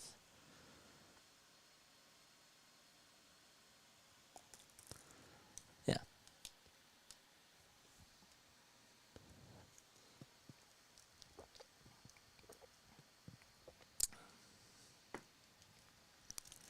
Baseball's a hard enough sport without having to fight off human error. Yeah, I'm not saying that I'm against, like, the robo-umps. I'm just saying that we're not having the conversation. Like, we're not... I feel like we get...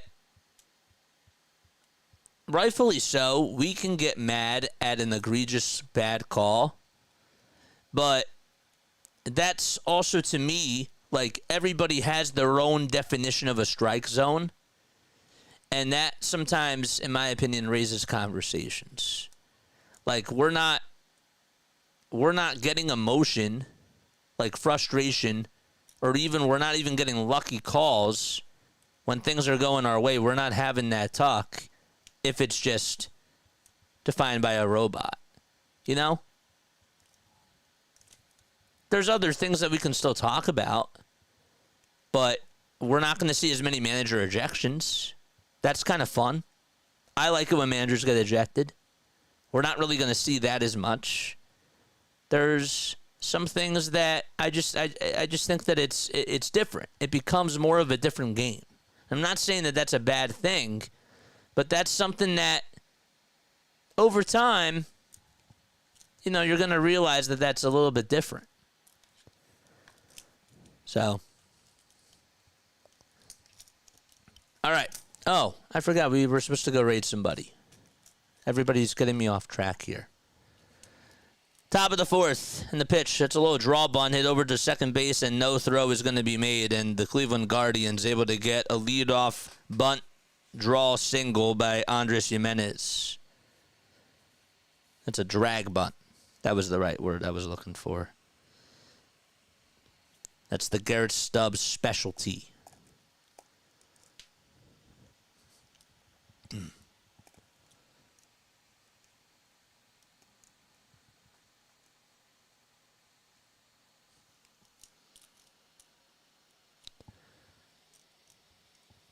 Top of the 4th, and the pitch. Net is low and inside for a ball.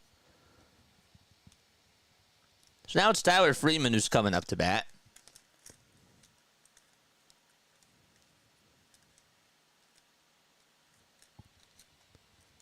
1-0 pitch. That's taken at the knees for a strike.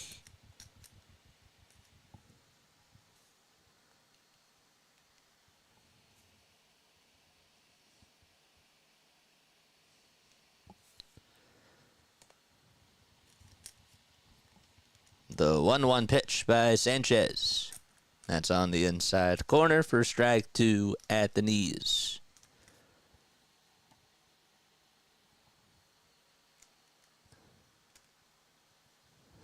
boy, I'm emotional tonight. Everybody is, man. Everybody is.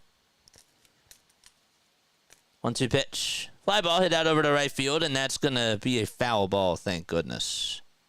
That was fair. That probably would have gotten at least the runner over to third. All right. Anybody see any Guardians content creators? Because we'll go raid one of them after this inning is over.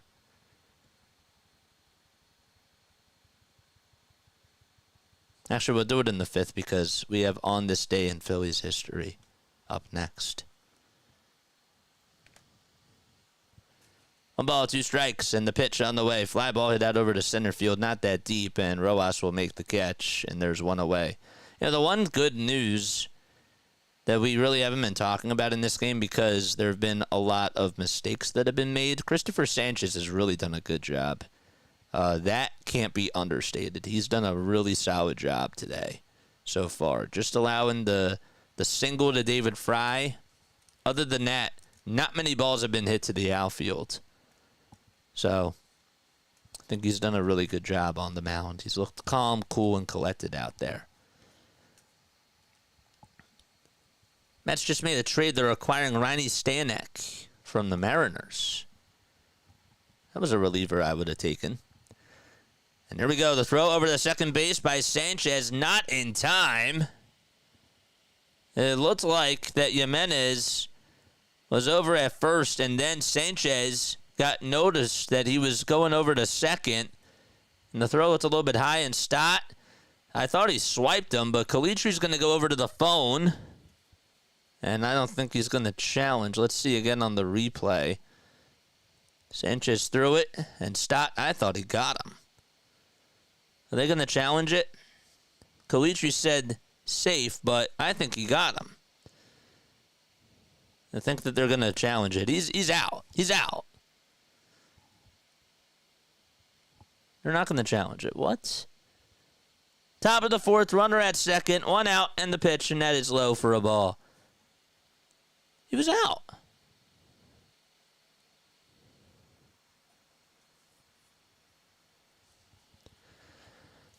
Regardless, runner over at second, 1 out. It's a 1-0 count. Are my eyes bad? I thought he was out. Who else thought he was out? 1-0 pitch. That's grounded foul.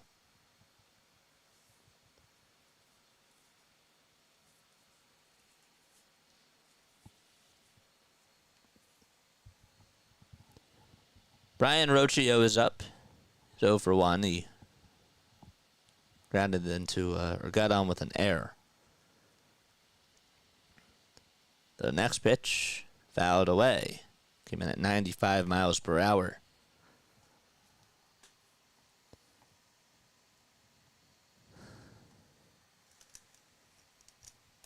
Anybody else thought that he was out too? I'm not seeing any comments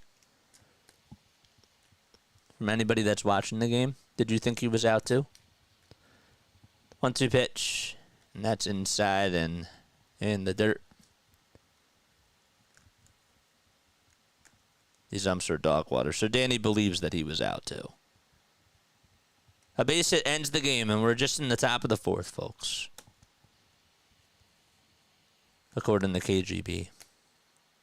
Also, I'm very certain he was out. I thought he was out too. 2-2, and that is in the dirt for ball 3. If you just subscribed to my channel, thank you so much. Don't forget, you're also more than welcome to donate and hit that super chat button, man. Or donate memberships. I haven't seen my members post a lot of emojis on here. I want to see some emojis. Come on, man. Show me your fandom. 3-2 pitch. Ground ball foul.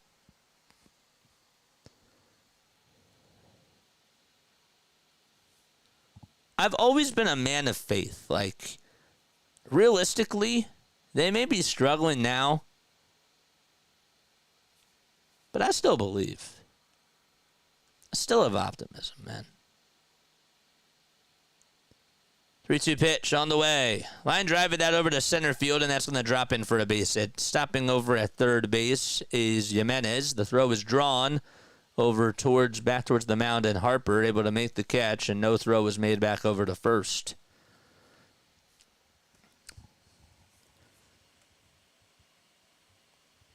So Freeman gets on with a single. Or Rocchio, I should say, gets on with a base hit.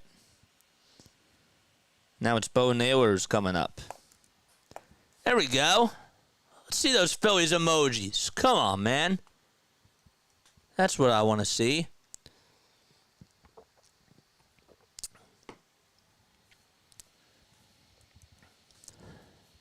Looks like he got a late jump there. So Bo Naylor up to bat. Josh has the night off. 1 out, top of the fourth. Runners at the corners. And the bunt is drawn. Sanchez will try to throw it over to home plate. It's not in time. So there's an RBI infield bunt single. And it's now 2-0 Cleveland. Bo Naylor executed that perfectly as well. This Cleveland team, I got to give them credit. The one thing that they've done a good job with this season has been playing small ball. They have, honestly, they kind of remind me a little bit of the Kansas City Royals, where they just play with such poise. And they're not going to, get a lot of home runs, even though they have two guys that can do it. But they're going to threaten you on the bases, and this is part of their DNA. 2-0 Cleveland. 1 out, and the pitch to Kwan. And he'll sky this one out over to center field. Rojas is there to make the catch. 2 outs now in the top of the fourth. And there's still 2 runners on base. It's a strategy. It works. They do a really good job at it.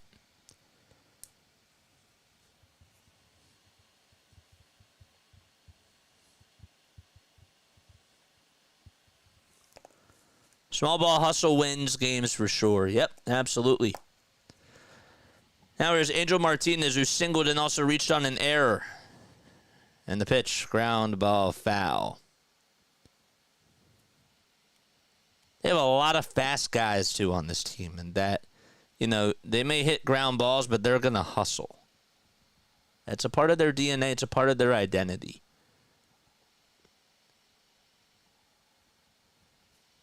2-0 Guardians, 2 runners on, and the 0-1 is inside for a ball.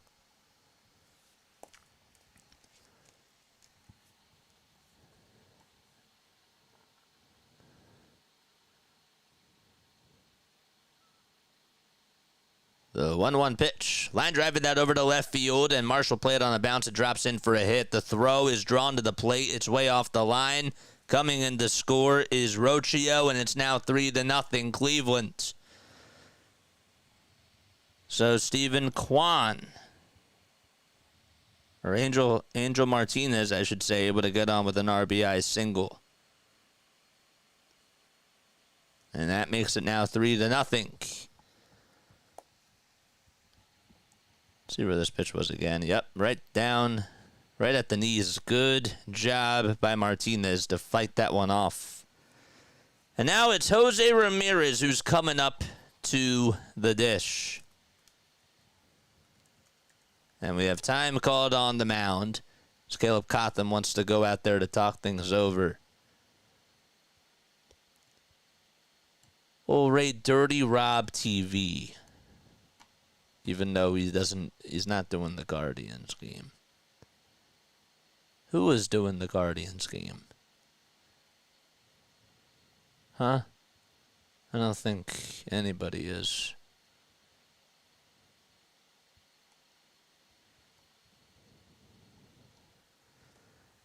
All right, 3-0 Guardians. Jose Ramirez batting on the right side. He's 0 for 2 tonight with a ground out and the fielder's choice. And the pitch, and that's taken low for a ball. Forgot to ask you guys what your final score predictions were.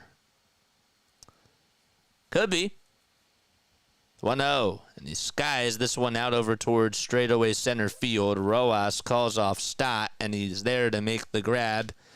The inning is over, but the Guardians send 7 men up to the plate and get 2 runs on the RBI single by Bo Naylor on a bunt attempt and an RBI single by Angel Martinez. And we head to the bottom of the 4th.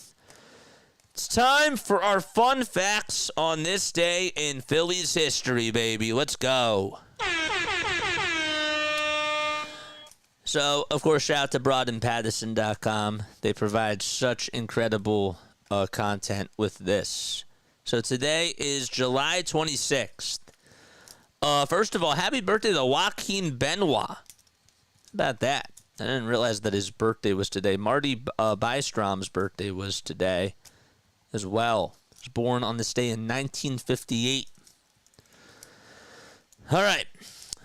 So on this day in Phillies history, how about back in 1987, on July 26th of 1987, Milt Thompson, Von Hayes, and Mike Schmidt hit back-to-back homers against the Atlanta Braves.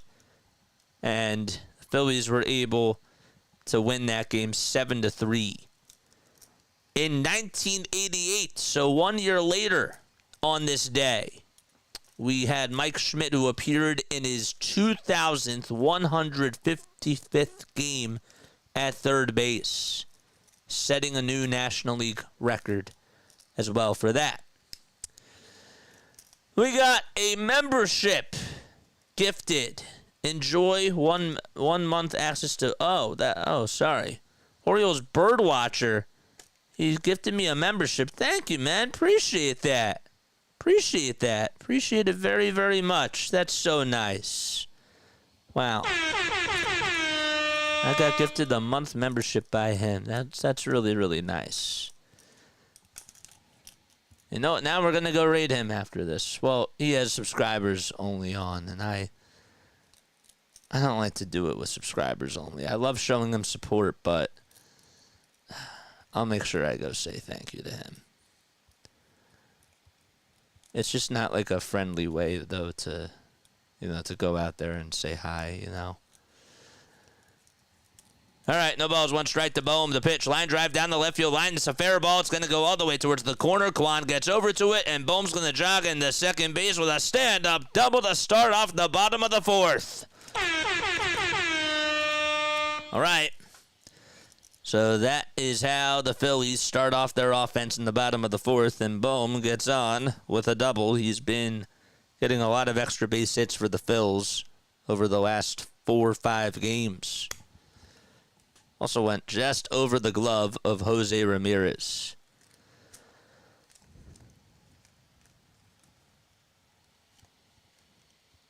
So bottom of the 4th, and Bohm is up to bat. Did you guys know about the Milt Thompson, Von Hayes, and Mike Schmidt back-to-back homers?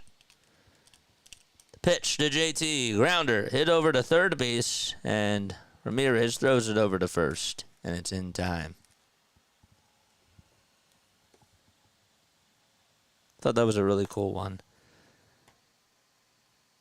How about this? Washington's John Lennon in 2007 on this day made his major league debut, hit Chase Utley with a pitch in the 5th. He broke his hand. He also hit Ryan Howard, and that led to an ejection. He was only the 5th player to be ejected in his debut. Pitch to Marsh, and he takes it for a strike.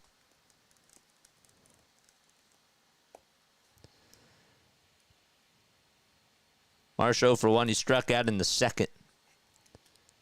The pitch outside for a ball. William George says, I watched that game when I was 15 years old. Wow. I thought that was a really cool thing to talk about. 1-1 to Marsh, and he just fouls that off the end of his bat.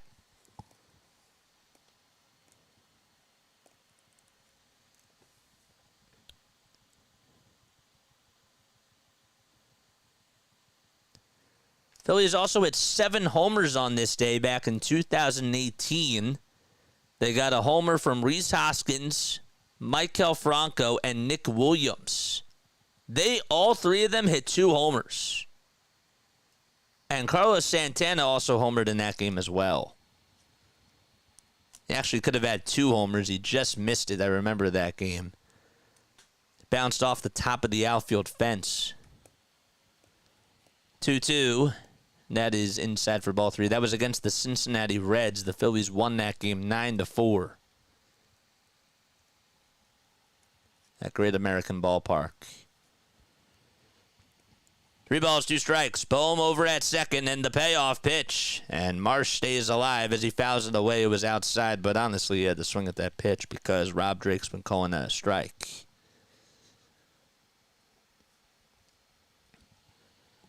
Nine more subs so we get to 3550. Let's go, baby. Keep hitting that subscribe button. Payoff pitch to Brandon Marsh. Swing and a miss. And Marsh strikes out, and there's 2 away.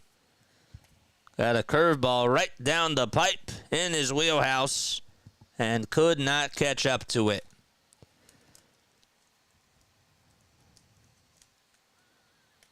No spoilers in the chat.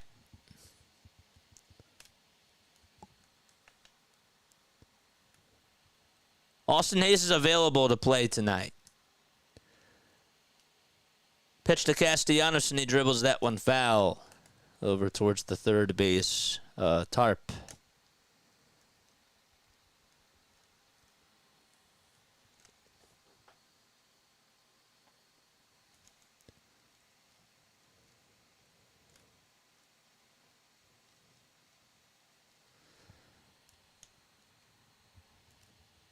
The 0-1.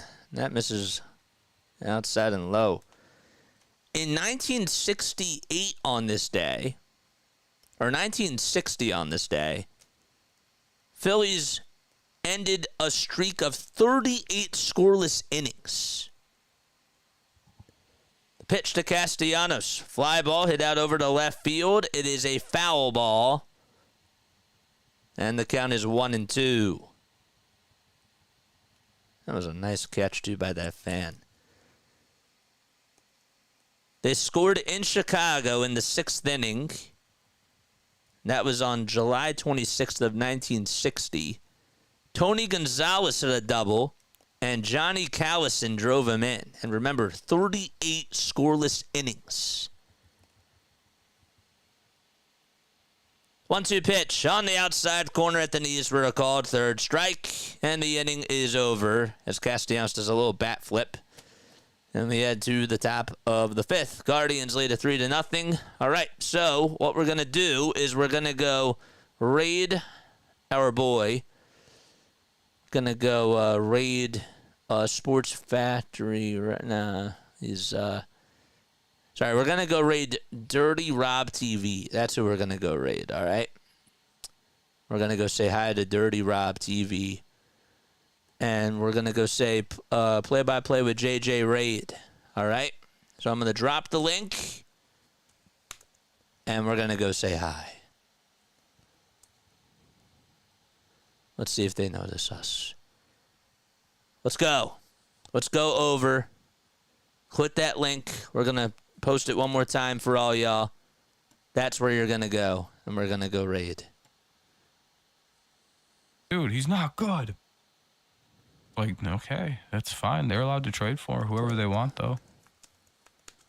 Rom's crying and shit, about to fucking write an angry letter. Like, how dare you sign him? Like, what? There we go. KGB's there. Oh. Chicken Wrangler's there. David's there. Let's go. Let's go, baby. J-Rep's there. Bored. Keep it clean, my guy. It's a boring game. 0-1. He doesn't notice us. Gideon's there. Oh, my gosh. Can we get him, like, over to 30 likes? No one's chatting. This is boring as shit. I'm not going to lie. Bro. Probably not going to do this whole game. I'm bro, gonna dip out soon. We were just raiding you. Look at your chat. What? No one's chatting. We're raiding you. What? When I start getting bored, I just don't give a shit to finish these games. We're chatting. No, it's just a boring-ass game. One away. Boring What? chat, boring fucking everything, blah, blah, blah. Everyone's leaving slowly. Pretty soon there'll be just like nobody here, so I'm not even sure why I'm doing this. If everyone's just leaving, this fucking sucks. Okay, all right. Pitch and that's fouled away. What? Does he even notice that we're there? Anything? 0-1, foul ball. I'm gonna take a nap. All right. The 0-1 pitch and that's outside for a ball. Christopher's there. Man, we got a lot of support there. Come on. You have over 40 people watching. They're all we're all rating you, man. Look at that now. 2 away. Cool. He's not even looking at this chat. Super cool. Whatever. All right. Next pitch and that's taken for a strike. Sorry about that. It's just a nice thing that we're trying to do. Some people don't. I don't think he saw it. 2-1. That's taken for a strike to David Fry. If he notices us, hopefully he'll come on here. 2-2 pitch on the way. Line drive it down the left field line. Thank goodness it is a foul ball. That looked like it was going to get out of here. It just stayed foul. Glad I didn't he probably didn't see us. I'll give him the benefit of the doubt. Sometimes that happens. Sometimes, I remember early on, I didn't even see some people were rating me, so don't feel bad. 2-2, and that's outside for ball 3. That guy needed a drink. That guy needs sleep.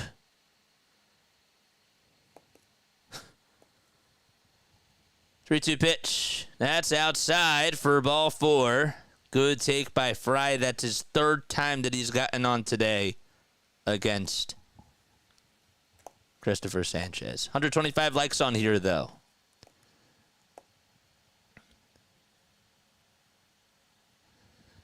Scott Kingery went 2 for 5 last night against Rochester.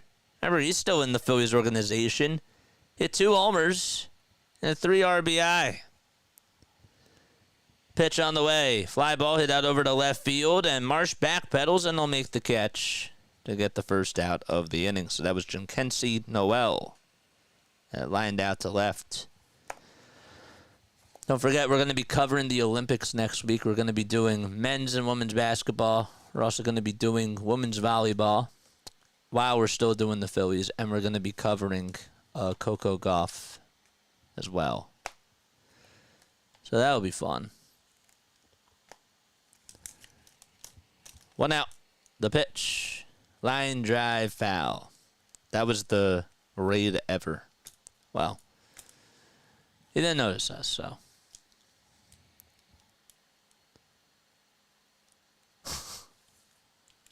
Good raid thought, yeah.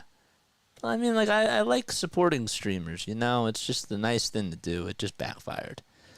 All right, the pitch. Ground ball. Hit over to Turner. The flip over the second. There's one. The throw to first in time. A 6-4-3 double play.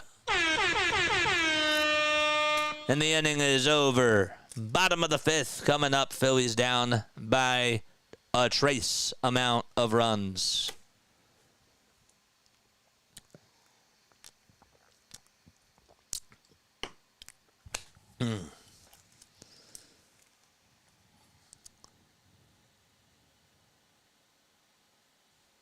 What is going on?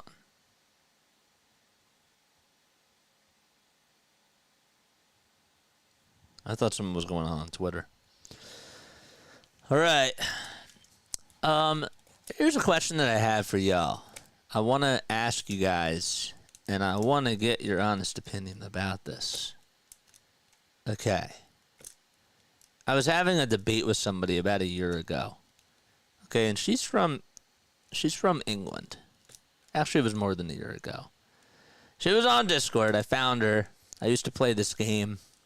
And I met her on Discord, and I was telling her that I was eating a cheesesteak. I forget where the cheesesteak was from. But she was like, that's not a cheesesteak, it's a sandwich. So then I asked her, is a hoagie a sandwich too? And she said yes. is that technically correct? Are cheesesteaks and hoagies technically sandwiches? Is my question that I want to ask you, because I tried to explain to her that it's not the same thing. It's like a wrap. You know how like you have those like lettuce wraps or chicken wraps or whatever, and then you have a burrito. Like, it's different. And I thought that was like a really good comparison. She was like, no. But I want to hear what your thoughts are on this debate. Is a hoagie a sandwich? Is it the same thing as a sandwich? Or a cheesesteak? Bottom of the fifth. And Bryson Stott's up to bat. And that's outside and high for a ball. Maybe technically, but I think it's a type of sandwich. I don't think that it's the same thing as a sandwich. The pitch to Stott. Fly ball hit to right field, and it goes into the second deck. Home run by Stott, and the Phillies are on the board.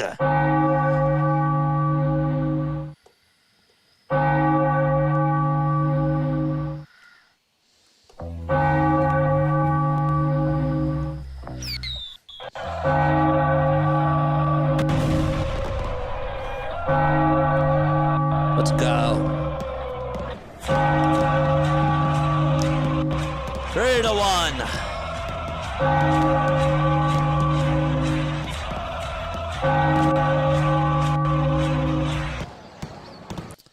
All right. Bro, every time I start a conversation about that, something happens. The pitch on the way. Ground ball hit over to shortstop, and the throw over to first. It looked a little wide, but a nice swipe over at first base that was made by Jhonkensy Noel. Calitre's going to go over to the phone, and they're not going to challenge it. Stott's going back to the tunnel. Don't know why, but he just hit a home run. At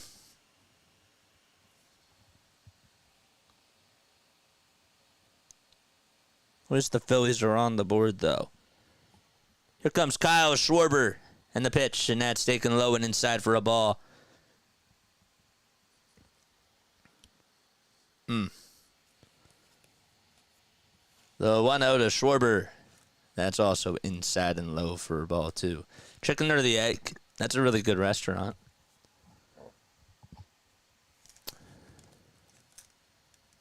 Chicken and the Egg. Have you ever been to the Chicken and the Egg? I think it's a nice place to eat.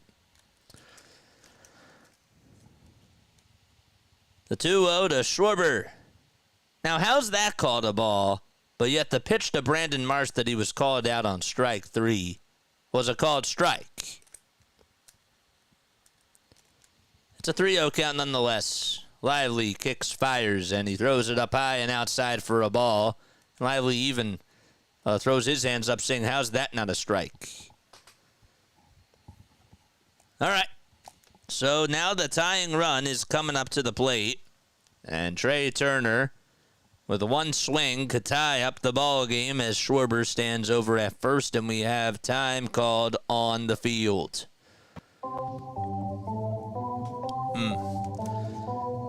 Let's go, Trey. Let's see those Trey Turner emojis in the chat. Come on, man. Give me those Trey Turner emojis. George! All right, 1 out, bottom of the fifth. Lively still pitching.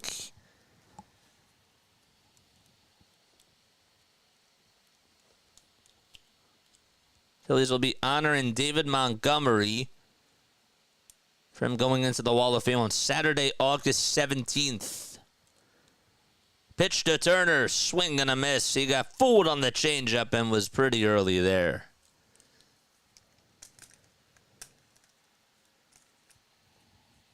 "80 pitches by Lively. 50 of them have been for strikes and 30 have been for balls." The 0-1 to Turner. Popped up and hit out towards the infield as he throws the bat down. And getting there to make the catch is Noel for out number 2. So Turner has fouled out to Noel twice today. And he is down. Now it's Bryce Harper who's due up to bat.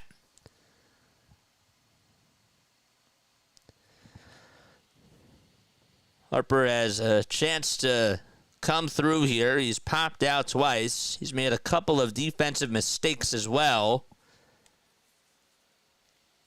Let's see if he can try to get the Phillies in a better position to take over.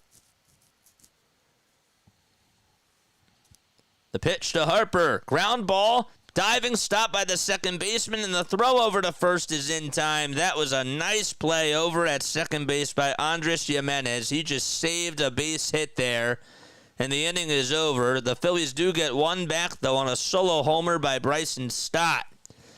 And we head to the top of the sixth. It's 3-1 Cleveland.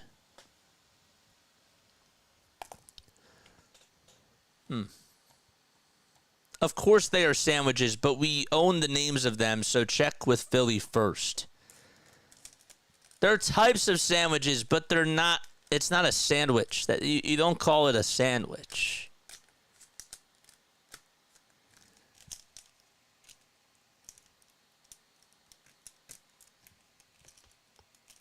That's a lot of momentum out of the window.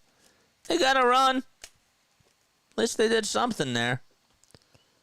That was 416 feet. Wow.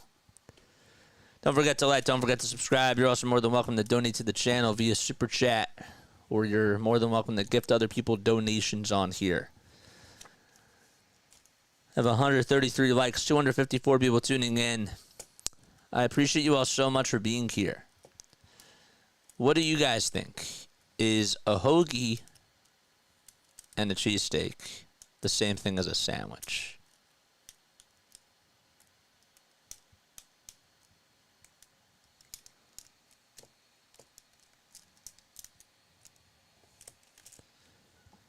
All right, so is Bryson Stott okay?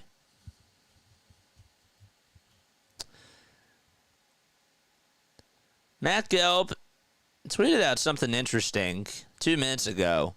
I'll have to read his article. But he posted on Twitter, said that the Phillies are not going to platoon Austin Hayes, at least not yet. But their outfield is set. Now on to the bullpen. If he's saying that, I think that he's trying to cover up for Dombrowski. Because I definitely see them getting another outfielder. Pitch, here it is, grounder, hit over to third base, Bohm gets it, gobbles it up, throws it over to first, and it's in time.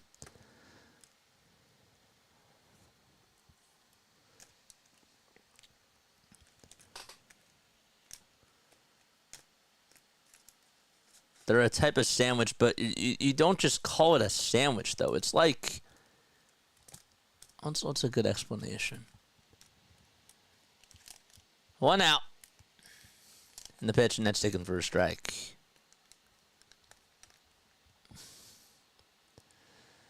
What's like a good comparison? Pitch, ground ball, hit over towards shortstop, and the throw over to first is in time. Okay, so here's a good explanation. Okay, so precipitation, right? There's different types of precipitation. There's rain. And there's snow, just to say that, from a general perspective. If it's raining outside, you wouldn't say that it's precipitating. You'd say it's raining. I'm eating a hoagie. I'm not eating a sandwich. It's a type of sandwich. Rain is a type of precipitation, but it's raining. Pitch, ground ball back up the middle. Turner gets to it, throws it over to first, and did not get a good grip of the baseball. It slipped out of his hand, and everybody's safe. Probably would have beaten that out, though. 2 outs. We got a runner on over at first. And the pitch. And that's taken for a strike.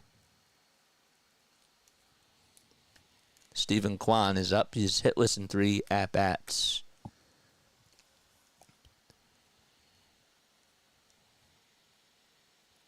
You won. That's low for a ball.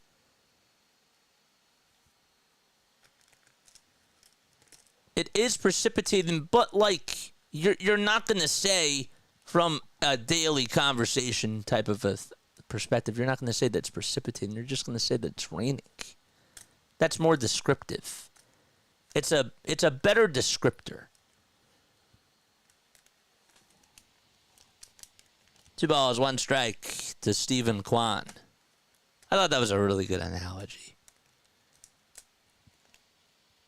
2-1 pitch, and that's inside for ball 3.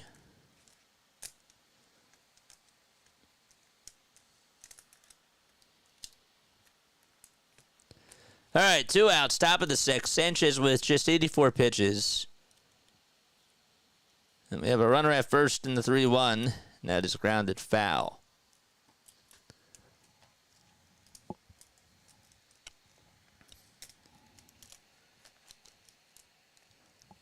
Sanchez working up a little bit of a sweat.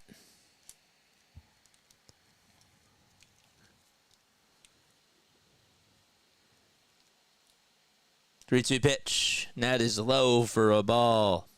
Just barely. And Kwan gets on with a walk. That was a good at-bat, too. So a 2-out walk. And up to bat is Angel Martinez, who has gotten on base all 3 times.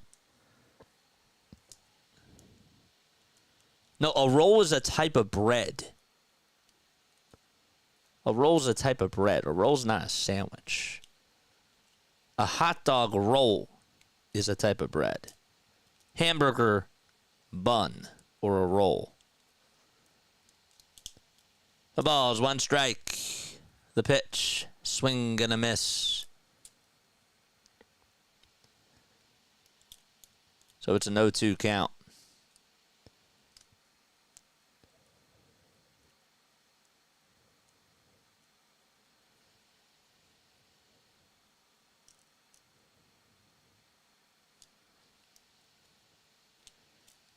No balls, 2 strikes. And the 0-2 pitch, grounder hit over to shortstop. Turner flips it over to second, and Stott catches it, tags the bag, and the inning is over. Bottom of the 6th coming up. Bohm, Realmuto, and Marsh are due up in the order. Phillies are down by 2. So Stott to go back to the locker room. I don't know what that was about, but he still is in there for the Phils. 8 more subs until we get to 3550. I was responding to previous comment, of course, bread by itself is not a sandwich. Yes. Okay. Sorry. It's hard when the chat is scrolling by.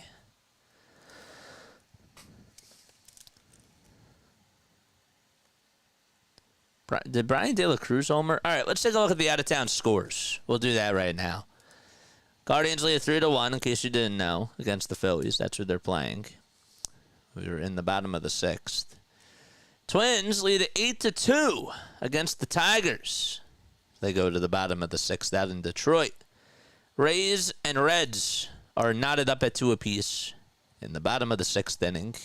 And you got the Orioles who have a 2-0 lead against the Padres in the top of the 5th. Middle of the 4th, out in Toronto, between the Blue Jays and the Rangers. They're knotted up at 3 apiece. Mets have a 7-2 advantage out at Citi Field against another National League East opponent, the Atlanta Braves, in the bottom of the 4th. Reds lead 3-1 in the top of the 5th against the Yankees. Cubs and Royals just got underway. It's in the bottom of the 1st. No score there. Dodgers and Astros are in the bottom of the 1st as well. No score out in Houston. Marlins have a 3-0 advantage against the Milwaukee Brewers. Brian De La Cruz at a 3-run blast. And then the Mariners have a 2-0 lead against the White Sox in the top of the 1st. They already got their offense started. The pitch, and that's outside for a ball to Alec Bohm.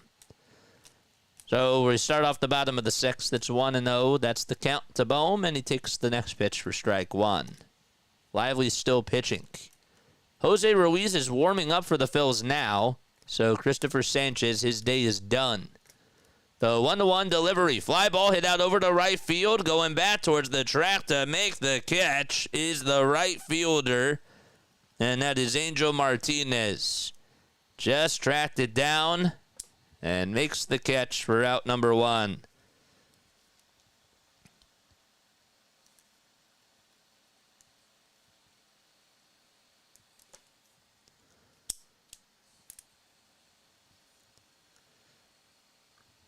Now it's JT who's coming up. Pirates and Diamondbacks play at 9:40. Lively kicks, fires, and throws it wide. Angels are hosting the A's tonight at 9:38. The late game will be Rockies and Giants at 10:15 out in the Bay Area. 1-0 pitch. Ground ball hit over to third, scooped up by Ramirez. Throws on the run over to first, and JT is out. 2 gone.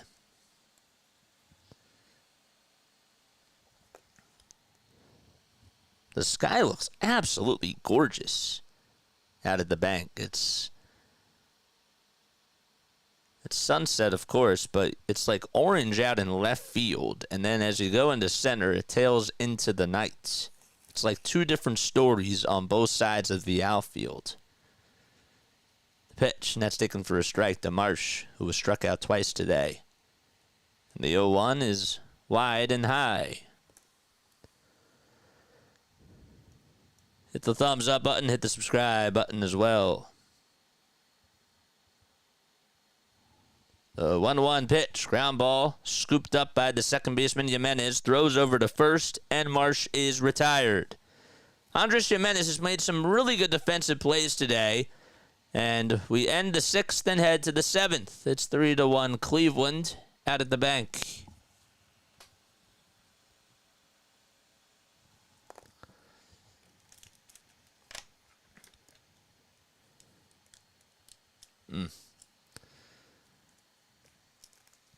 All right. What else is new? How's everybody's night going? Besides watching the Phillies game and dreading this one, how else, or how are we doing besides that? Are we doing good? Can I get a thumbs up in the chat if we're having a good night? Or a thumbs down if we're not having a good night? What are you guys doing this weekend? Anything fun? Anything special?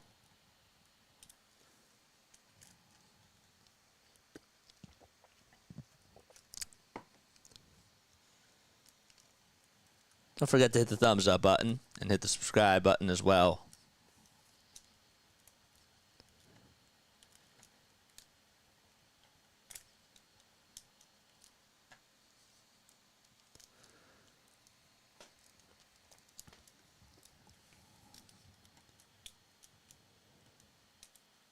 And it was decent, but then this game happened.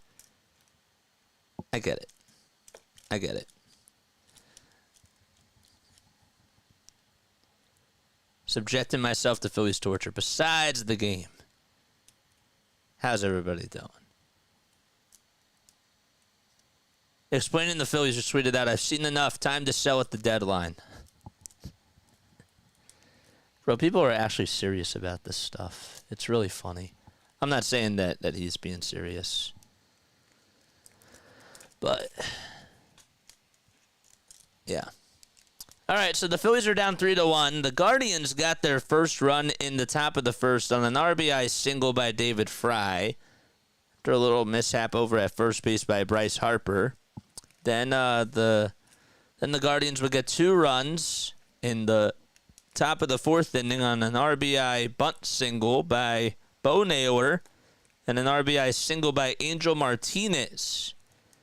Then the Phillies would get 1 back in the bottom of the fifth on a solo homer by Bryson Stott. Pitch on the way, the Jose Ramirez. And that's taken for a strike. So Jose Ruiz facing Jose Ramirez. Two guys that have the same initials. The pitch. That's taken for a strike, so it's a 1-1 count. Cristopher Sanchez went 6 innings tonight, allowed 8 hits, 3 earned runs, and 2 walks and 2 strikeouts. The pitch, and that's taken for strike 2.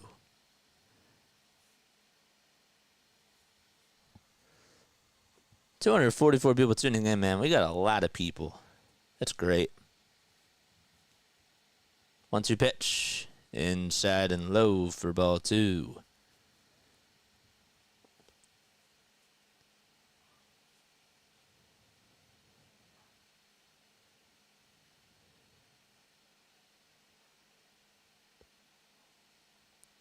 Two pitch. Jack swing. Did he go? And DJ Rayburn says no.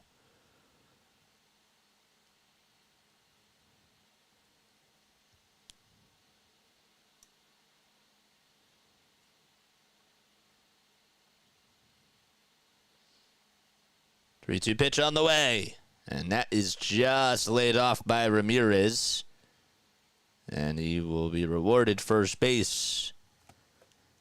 You can see the sunset over the skyline, too. It's absolutely amazing. Our sold-out crowd at the bank tonight. So leadoff walk. And the pitch taken for strike 1 at the knees. Fry is going to bat. And Noel waits up next. The 0-1. That is low. Mariners just put up 8 runs in the first inning of their first game with Randy Arozarena. Without Randy Arozarena. Oh, wait, with Randy Arozarena. I get it, because they just acquired him. The pitch on the way, and that's fouled back.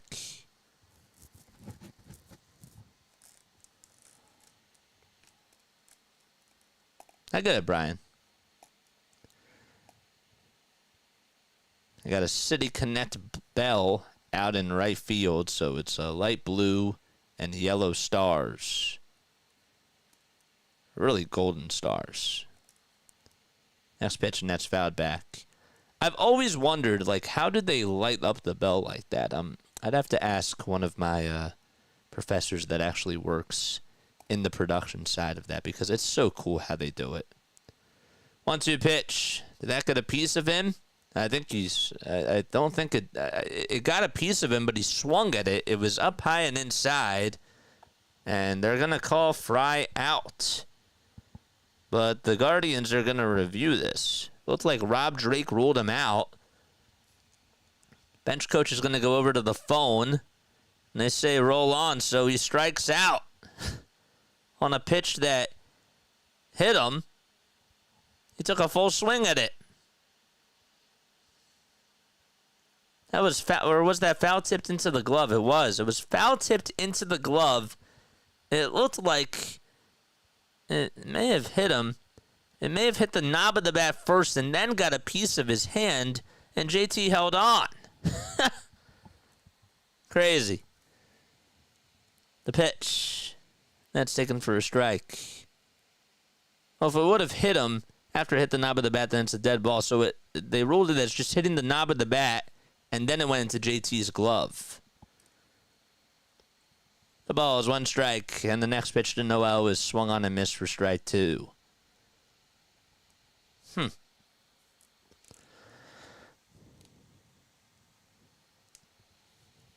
Jhonkensy Noel in the batter's box, batting on the right side. And the 0-2 is upstairs.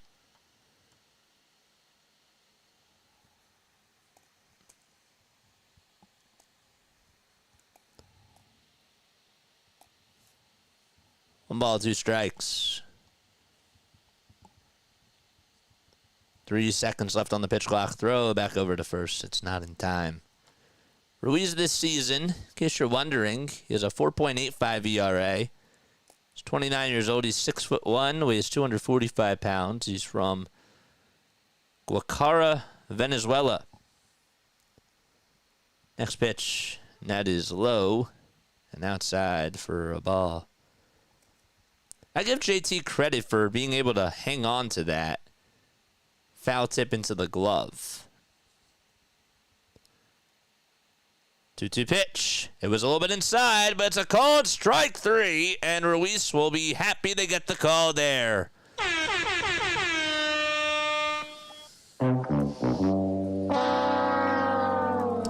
I know I'm very bipolar, but I'm calling it Phil's walking off. Bro, you've been so negative in this chat all night long.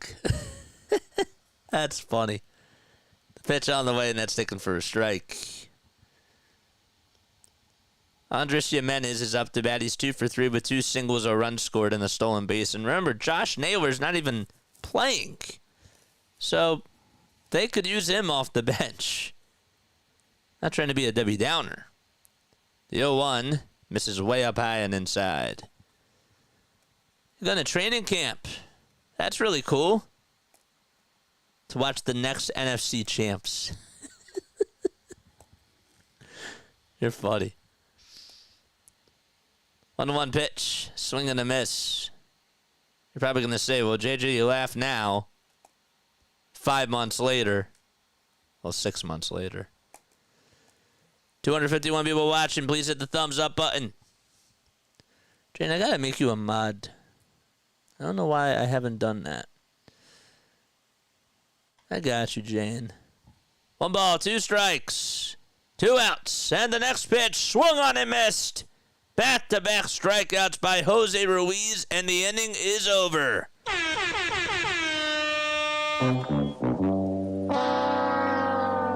Time to go to the bottom of the 7th. Is stretch time at Citizens Bank Park. All right, it's 3-1 Cleveland. All right, so we go to the bottom of the 7th inning. You all know what time it is. Tell me what time it is down below. It is the 7th inning trivia question, which is brought to you by Ethan Baumholtz of Advisors Mortgage. If you're looking to purchase or refinance a primary residence, a second home, or investment property in New Jersey or Pennsylvania, my guy Ethan Baumholtz can do you a solid, and he has you covered. He was one of my basketball coaches, and he's been an incredible mentor for me from a personal and professional standpoint. He has over 20 years of experience, and he's dedicated to making your mortgage process smooth and stress-free, and will find the best mortgage solutions tailored to your needs. For personalized services, call my guy Ethan today at 609-230-5558. Phone number and email are in the description down below. I'm going to ask you a trivia question, and if you get it right, you'll hear this. If you get it wrong, you'll hear this. All right, so today's Phillies trivia question is this one. Let's do this. What are the Philadelphia Phillies official team colors? Official. We'll keep it simple today. Thanks, JJ. I got you, Jane. See, we reward hard work on here. What are the Philadelphia Phillies official team colors?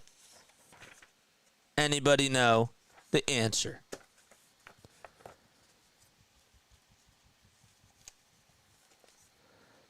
Castellanos will lead off the bottom of the 7th inning. Red and white. Red, white, and blue. That is correct. Red, white, and blue is right. The pitch, and that's taken for a strike. Congratulations. You got it correct. Let's go.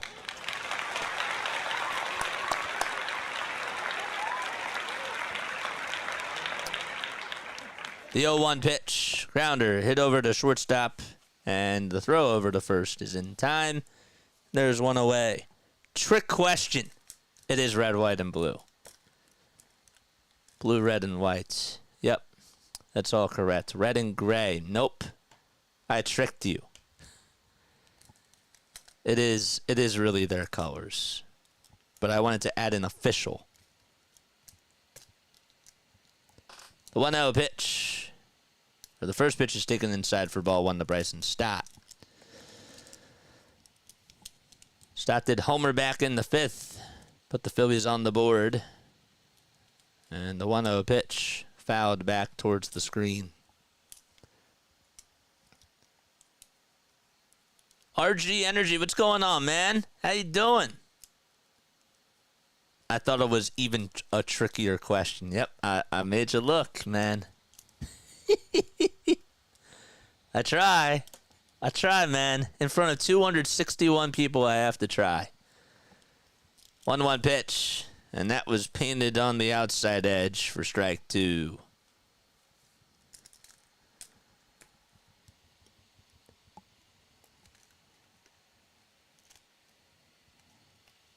Smith is on the bump. Forgot to mention that. So Lively's day is done. And the 1-2 misses in the dirt. RG, man, how's your pod been, bro? I have to come on. And I wanna check out some more of your pods. I've been seeing that you've been putting in the work, though, man. 2-2 pitch. Barely inside for ball 3. And the count is now full.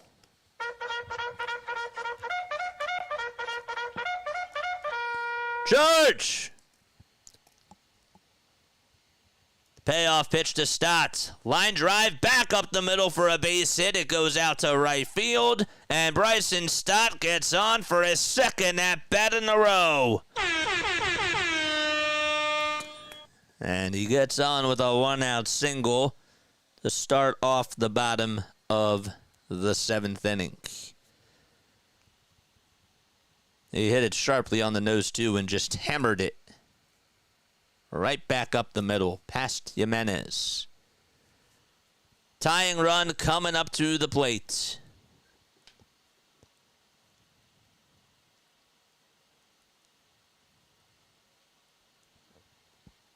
And here comes Wes Wilson, who's 0 for 5 as a pinch hitter this season. Pitch to Wes. Pops this one up over towards the right field side. Going to be a tough play. Jimenez calls off the right fielder, and Jimenez somehow made the catch. And it looks like, oh, man. Looks like Angel Martinez collided with him, and he got banged up. He got onto his knees, and he says that he's okay. Andres Jimenez went back over there just to check up on him. The catch was made, and going back over to first was Bryson Stott.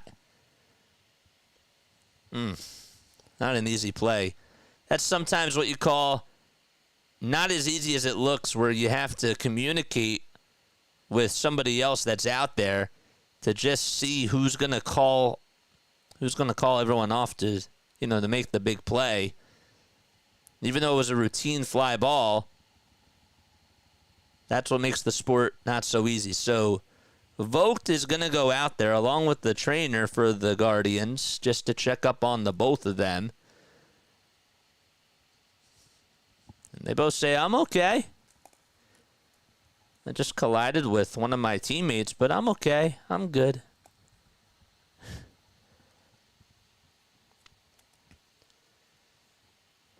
Two gone in the bottom of the 7th. We still got a runner over at first. He took an elbow to the kisser. Yeah, he took it right to the lips. Oof.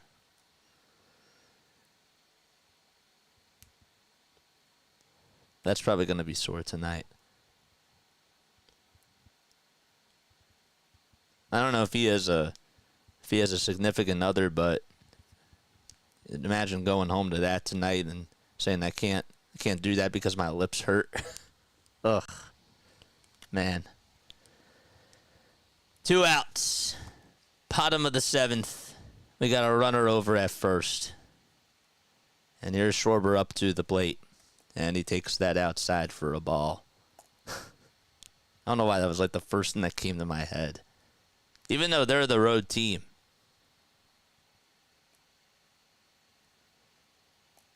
The 1-0 to Schwarber, swing and a miss. Oh, he got a gimme right there. It was a 96-mile-per-hour fastball right at the knees, right in his wheelhouse, too.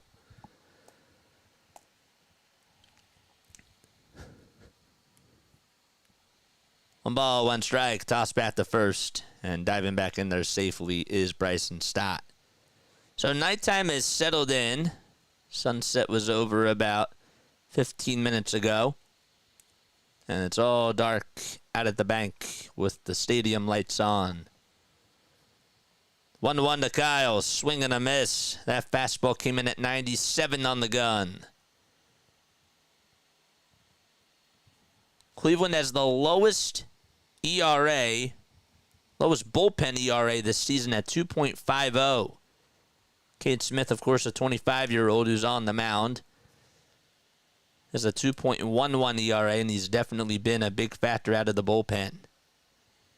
1-2 to Schwarber, and he fouls it back behind the plate and goes out of play.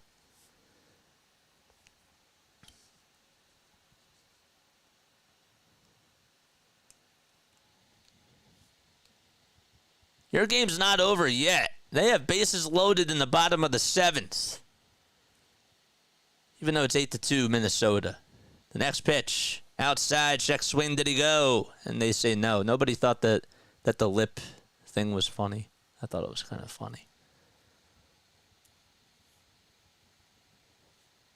I can't kiss you tonight, honey. I just got hit on, I just collided with a teammate and got hit on the lips. The 2-2. That's way up high for a ball. And the count is now full. Yeah, the Tigers had the bases loaded in the bottom of the 7th. Oh, they just got out of it. Good timing, JJ. 3-2 on the way. Line drive over the head of the shortstop out to left center field. Stott's going to go on over to third. He'll stay put. The throw is drawn, and that's going to put runners at the corners for the Fightins.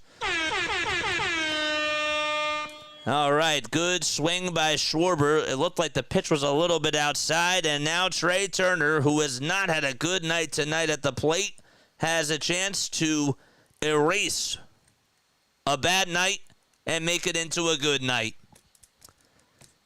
291 people tuning in. Make sure you guys like and subscribe to the channel.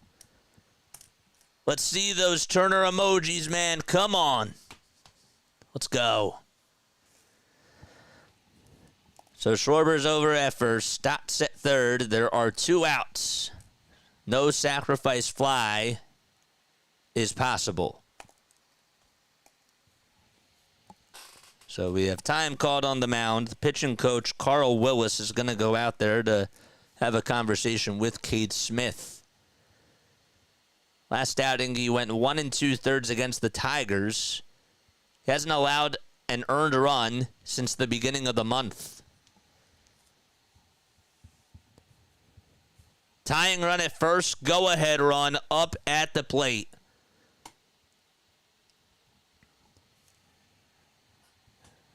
So Smith trying to go over signs with the catcher, and now Turner steps into the box.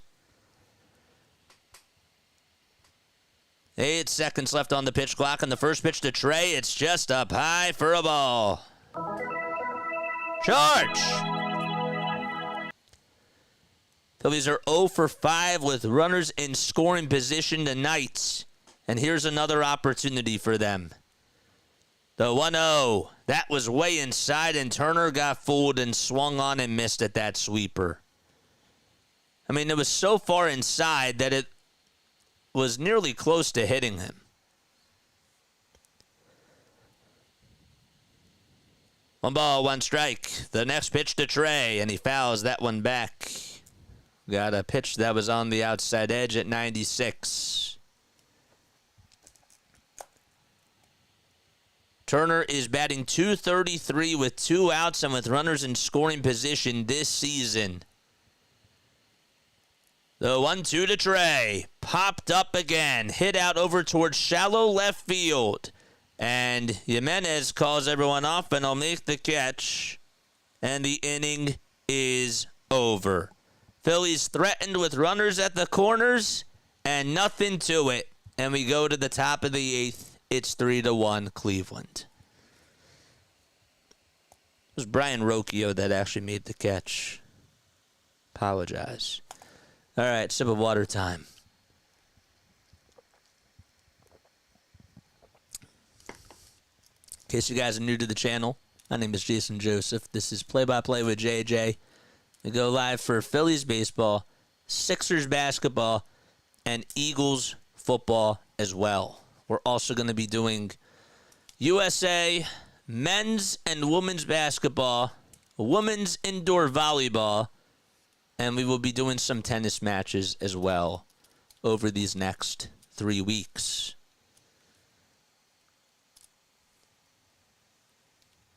Kodai Senga, who just made his return tonight and came back from the IL, just got hurt.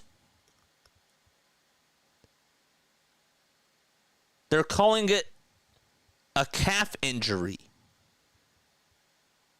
Just exited and appeared in a lot of pain. He was actually running over to first just to go cover the bag on a ground ball.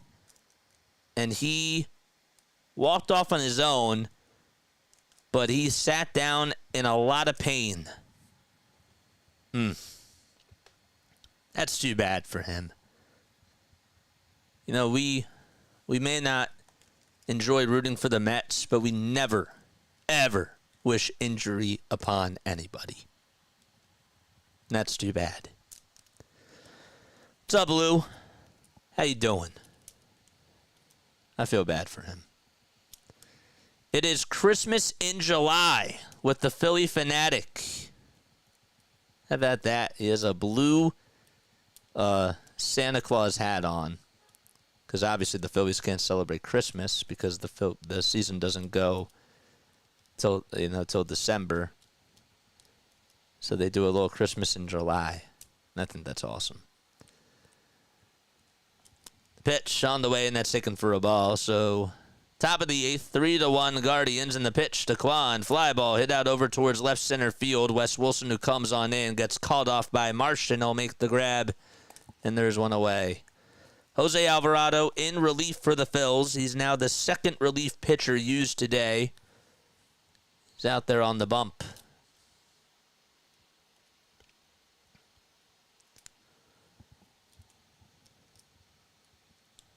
Alvarado's been struggling as of late.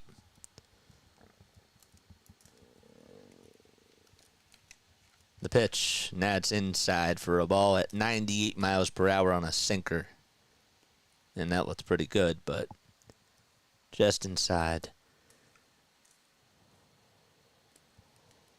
The 1-0 delivery. He throws another 98 mile per hour sinker, and this time he gets the call on the inside edge. If you guys really do enjoy this content, if you like this play-by-play, and you want to hear me do more, don't forget, you're more than welcome to donate. 1-1. That cutter was nasty. It came in at 92, and that was inside and swung on and missed by Rocchio. That may have been his best cutter that he's thrown in a while. The 1-2 pitch, swing and a miss. Another cutter that was thrown. The throw over to first is in plenty of time, and there's 2 gone.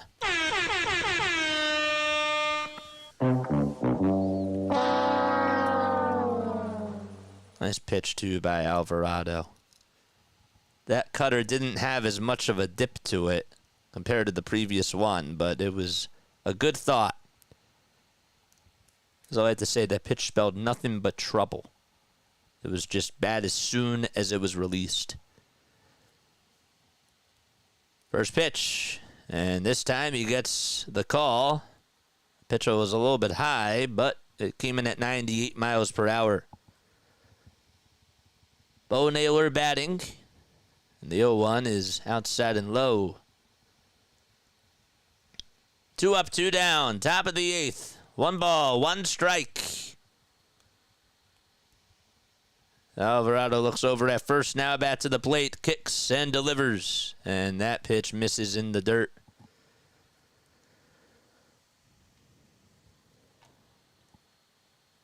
JJ, I don't know how you do it. You have to keep your composure for all of us. Trey Turner just popped out.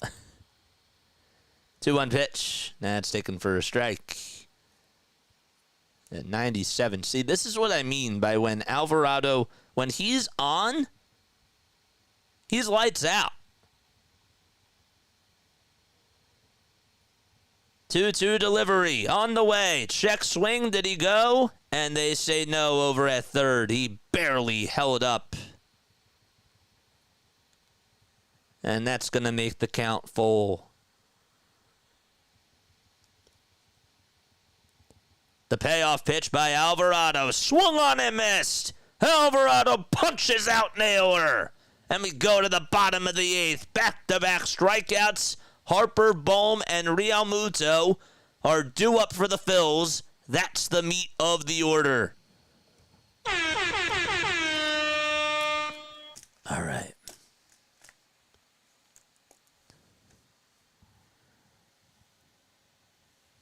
We had some news on the Guardians. According to MLB Deadline News, their left-handed pitching prospect Joey Cantillo, quote, was scratched from his start today for the Columbus Clippers. And there hasn't really been a reason why. He has gotten a lot of eyeballs, though. He's one of the best prospects in baseball. This is why you can't trade a Jose Alvarado, because when he's on his game, he is lights out. Unfortunately, that hasn't been the case over the last 3 weeks. But you need that in a playoff series.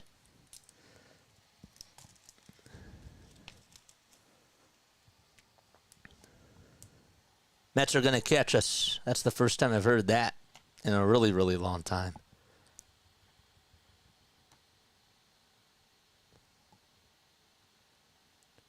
Mets are winning. What are they? What's it, 8-3?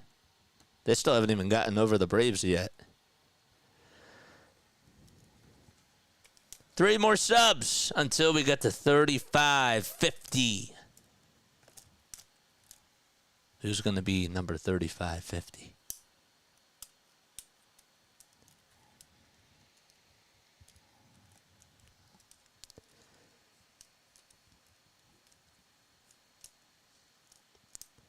We got 160 likes. That's great. When did you guys start tuning into this? Do you guys remember when you started tuning in? Was it a couple weeks ago? Was it last year?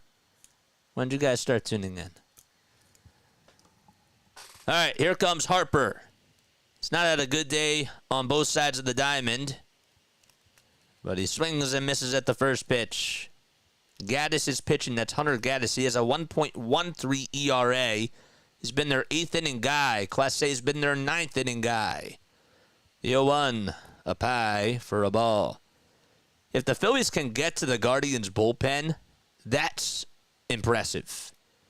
He's only allowed 1 homer this season, Hunter Gaddis. And the 1-1 to Harper. Good eye. It's off the plate for ball 2.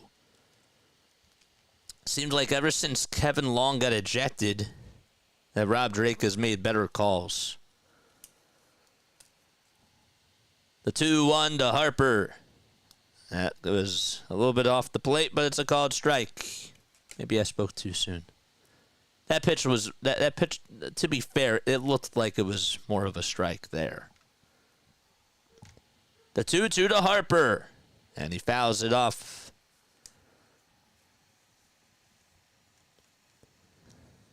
The Guardians have one of the best records after leading through 5 innings.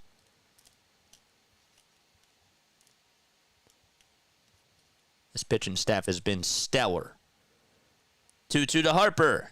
Inside for ball 3. And a big pitch coming up. Harper is hitless today in 3 ABs. The payoff delivery. And that is swung on, bubbled by the first baseman, and the throwback over to first to Gaddis is in plenty of time. I thought maybe, just maybe because it was hit so hard over to Noel, who was covering the line over at first, thought maybe Harper had a chance to beat it out. But he didn't. And there's the first out of the inning. Phillies are down to their final 5 outs. Now it's Bohm who's due up to bat. And the pitch to Alec. And he did not go. They didn't even check his swing. It looked like he may have had more of an attempt there, but it was outside regardless.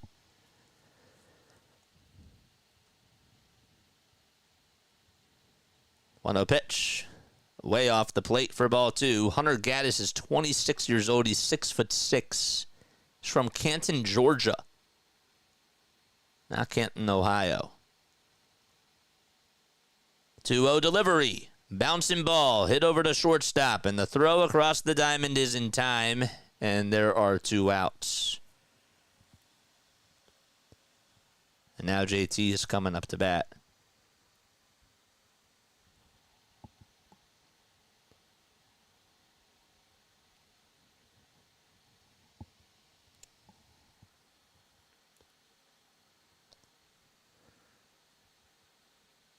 If the Phillies somehow tie this game, honestly, I have to give them a lot of credit because this Cleveland bullpen, they're the best in baseball. By far. Pitch to JT, and that's taken for a strike.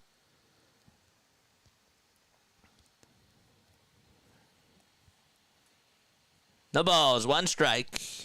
2 outs, bottom of the 8th. There's a little bit to recap. Of course, we'll do that right as the game ends. But there's still baseball left to be played. No balls, 1 strike. And the 0-1 pitch. Wide and low. 39 more likes till we get to 200. We have 279 people tuning in. Means 138 of you have not liked. 118, I should say. Sorry, didn't do the math correctly. 1-1. That's outside again for ball 2.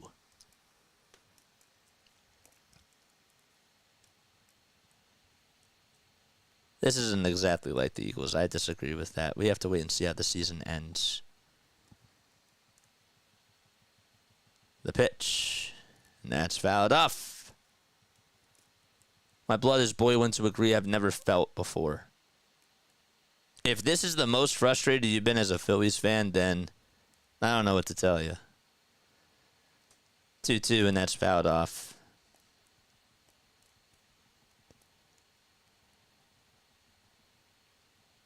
I mean, I guess I can understand to a degree, but I've seen some very poor seasons.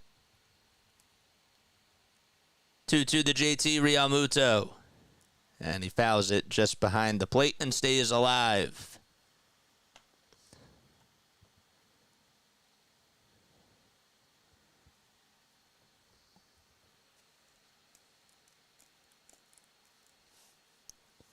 Oh, you'll be back. Don't worry. You'll be back next year.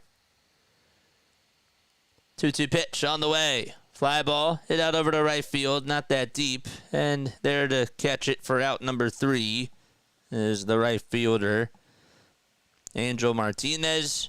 And the side is retired. 1-2-3 go the Phils. And we head to the top of the 9th. It's 3-1 Cleveland.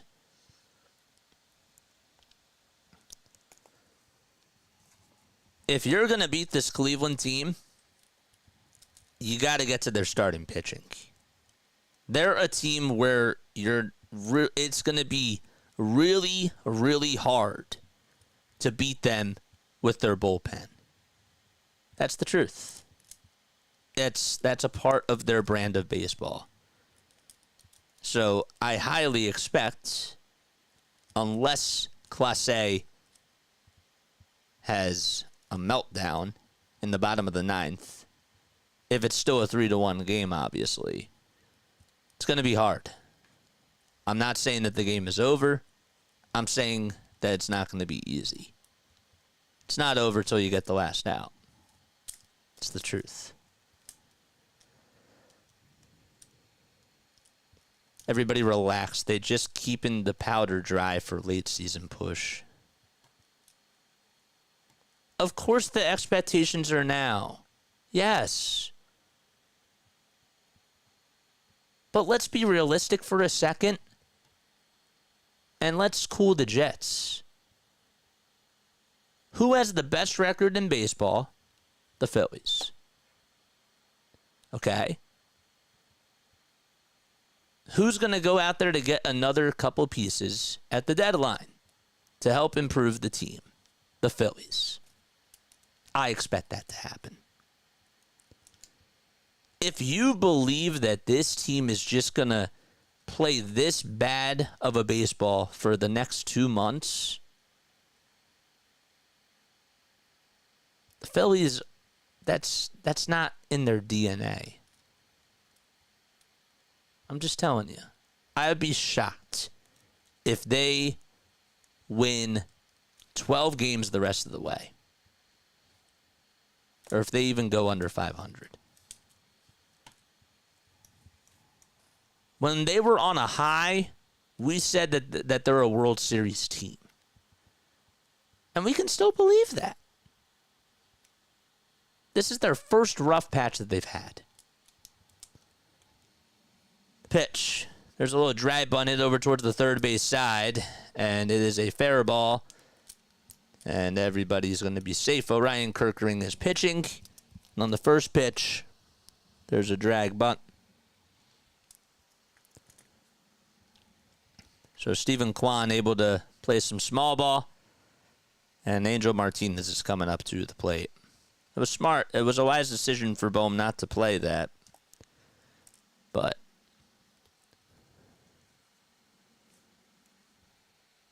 pitch, and that's outside for a ball.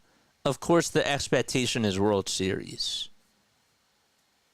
If they don't do it, they don't do it, but we're not even close to the playoffs yet.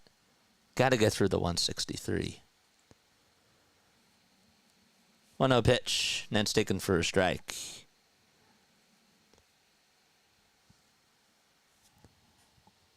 Clase is warming up in the bullpen.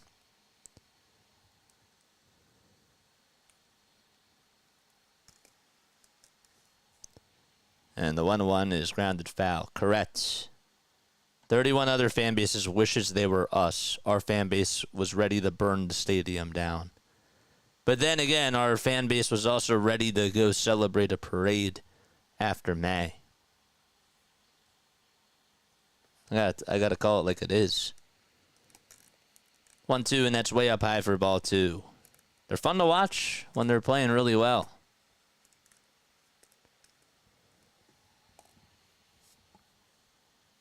Two balls, 2 strikes. Top of the 9th.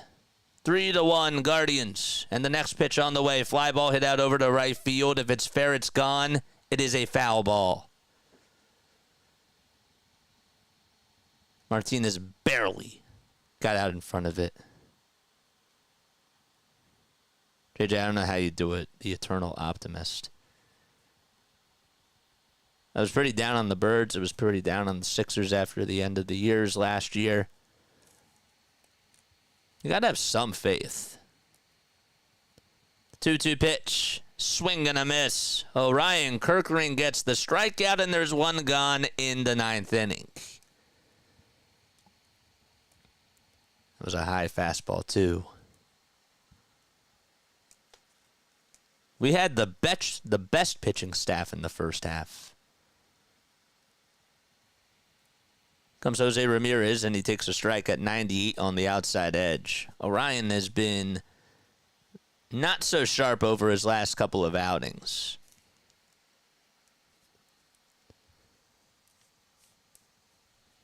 The 1 pitch. That's taken for strike 2 at 97.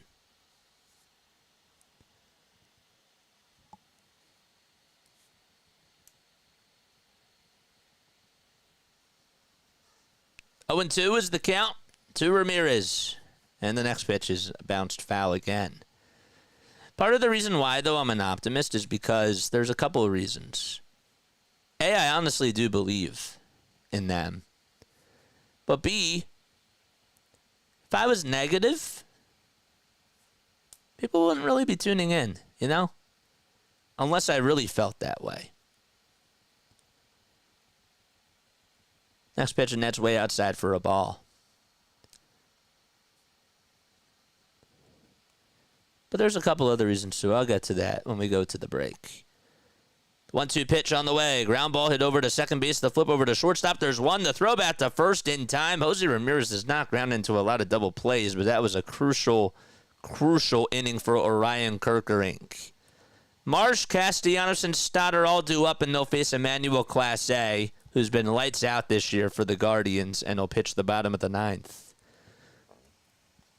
The other reason why I'm like this, too, is because if you watch the debate shows, like, it used to be Undisputed with Skip and Shannon, but Undisputed, and if you watch First Take, you know what the one thing I learned from them is?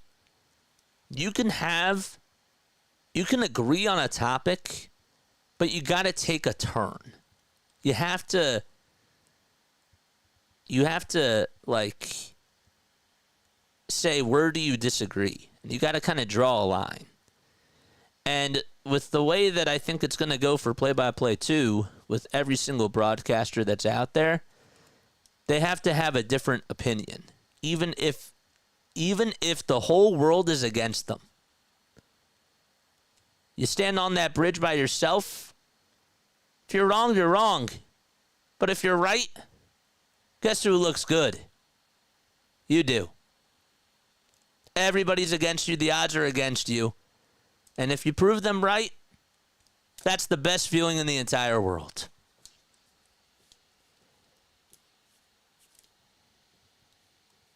One of the best. There's a lot of good feelings, though. At the end of the day, it's a game.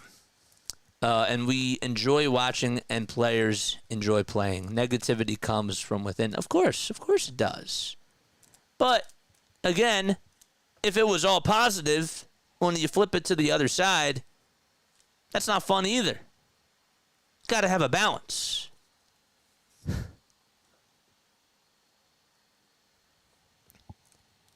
Got to have a balance. Emmanuel Clase is going to pitch. This is another reason why I don't go to breaks, because there's a strategy to my madness. Because if I went to a break, y'all would be like, I'm flipping up to the next channel. But we just had a nice little conversation for 2 minutes. And now guess what? The game's back on. All right, bottom of the ninth. There's a method to my madness. Marsh is going to lead off the bottom of the ninth. Can the Phillies come back and tie the game? First pitch to Marsh. That's at 100, and it misses inside, and not by much. That was a cutter at 100 miles per hour. This is why this guy is special. This is why I wanted him. But he ain't going anywhere. Next pitch. There's a little dribbler hit over to shortstop, and the throw over to first is in. Plenty of time to get Marsh. It was actually a one bouncer, and Marsh is retired, and the Phillies are down to their final 2 outs.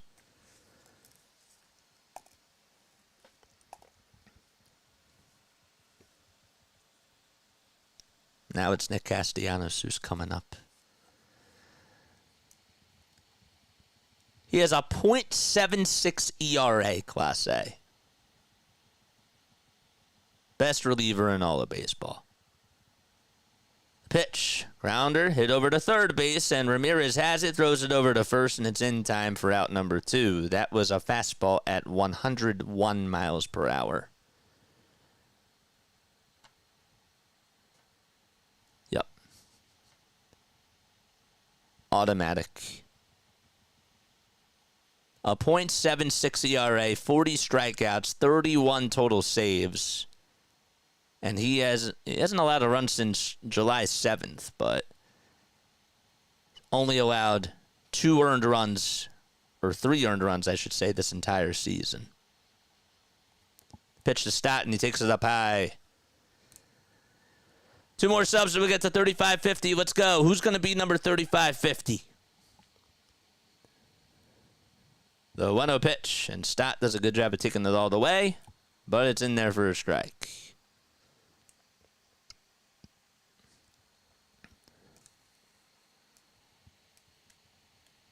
One ball, one strike. Class A gets set the letters, kicks, fires, and Stott fouls it away. And the Phillies are down to their final strike.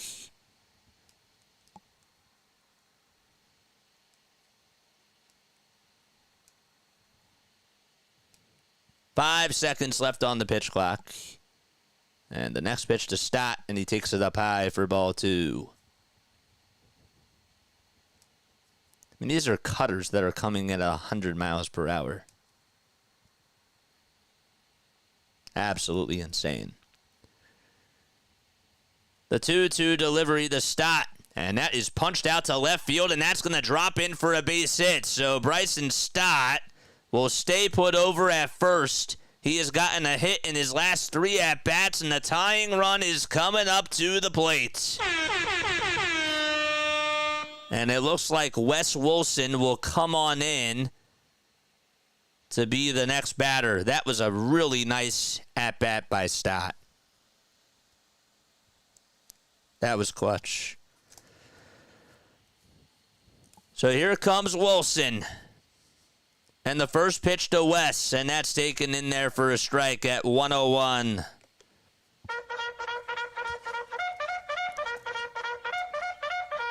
Charge! One more sub till we get to 35-50. The pitch to Wilson, swing and a miss at 98 miles per hour.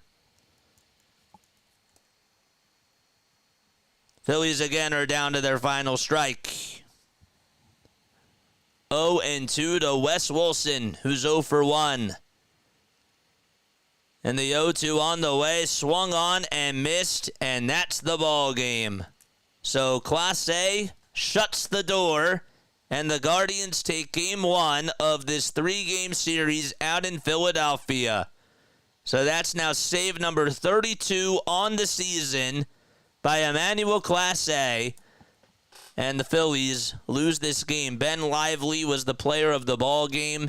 He went 6 innings, allowed 3 hits, 1 earned run, 2 walks, and had 6 strikeouts. So I want to recap this game. I want to hear your thoughts, obviously, down below, but I definitely have some things to say. But first and foremost, I want to make sure that I thank you all so much for tuning in and for coming on here to rock with me, win or lose. We lost by 2. We can win the next couple of games. So Lively gets his 9th win. Sanchez gets the loss. Cristopher Sanchez did not have a bad day. Why did the Phillies lose this game? The reason why they lost, there were a couple of reasons tonight. First of all, the defense in the first 3 innings was atrocious. Their defense tonight was so bad. How does Harper not understand the situation of a rundown? Okay, he gets fooled out of all people with Angel Martinez over at first base.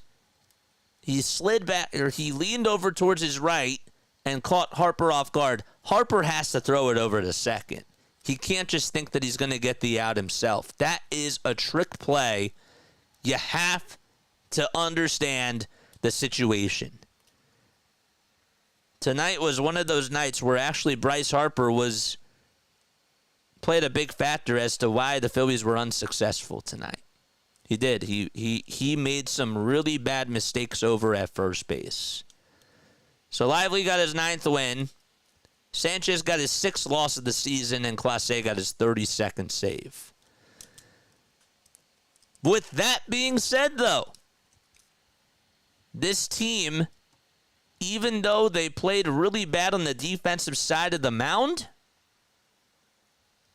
the main reason why they lost, you left 8 men on base and were 0 for 6 with runners in scoring position. If they would have gotten 1 run in that bottom of the 7th inning after Schwarber singled and Stott got on with a single, Turner doesn't pop out there, it's a different game. We know how great the Cleveland bullpen is. Credit to them, but the Phillies even had opportunities against Ben Lively. Schwarber gets on with a leadoff walk in the bottom of the first. Turner fouls out. Harper pops out to first, and Bohm strikes out. The goal for me tonight was for the Phillies to set the tone early. They had a chance to start off the game strong after what was a very shaky top of the first. That's the inning where you make a statement. And they didn't do that. That, to me, not setting the tone in the bottom of the first inning changed a lot of things. Rob, I can't give him a lot of blame tonight. I thought that his players didn't execute. If you want to say that Bryce Harper should have been benched and that's on Rob Thompson, I can't go there. The only thing, and this is so slightly that I'm going to put on Rob, the strikes and balls tonight by Rob Drake before Kevin Long got ejected were so egregious. You have to be the man, and you have to go out there and make a statement to Rob. You have to. That's on Rob. You got to set that tone. He didn't do that. That was disappointing. That was really disappointing. So, the offense has just been so cold. I saw a stat that I really didn't like. Here's a basic stat for you. I don't even have to look too much into the analytics. The Phillies have put up less than 5 runs over their last couple of games. Or sorry, they actually put up 4 runs the last time. But you don't count that game, and you look at the previous 5 games before that, 3 of the 4 games before that, they've only put up 4 runs. If you look at their wins, okay, they are over their last, I want to say 7 games, over their last 8 games. When they've won, both the times they shut out their opponents, 9-0. But besides that, they've only put up a matter of 4 runs. That's pretty bad when you're not winning and when your pitching can't hold up their end of the bargain. And the pitching, honestly, has been fine. The times where we get annoyed were when the pitching did not hold up their end of the bargain after they scored a lot of runs. Like against the Twins. Like against the Pirates. Start off the second half. That's what's aggravating. And with that still being said, this team is still 25 games over 500. I'm not saying that you have a right to be mad. I'm just putting it all in perspective because we got to keep a full picture here. 9.5 games they are above the Atlanta Braves. Braves and the Mets are neck and neck now.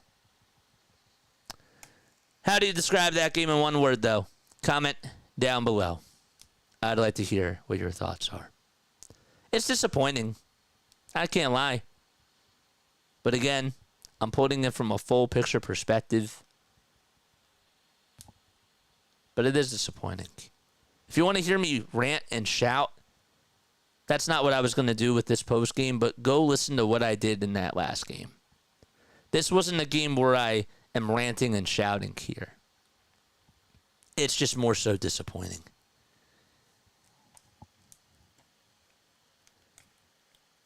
$88 wins is what you're guessing. 88.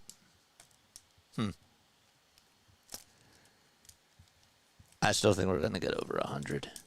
Show your true colors against a good team.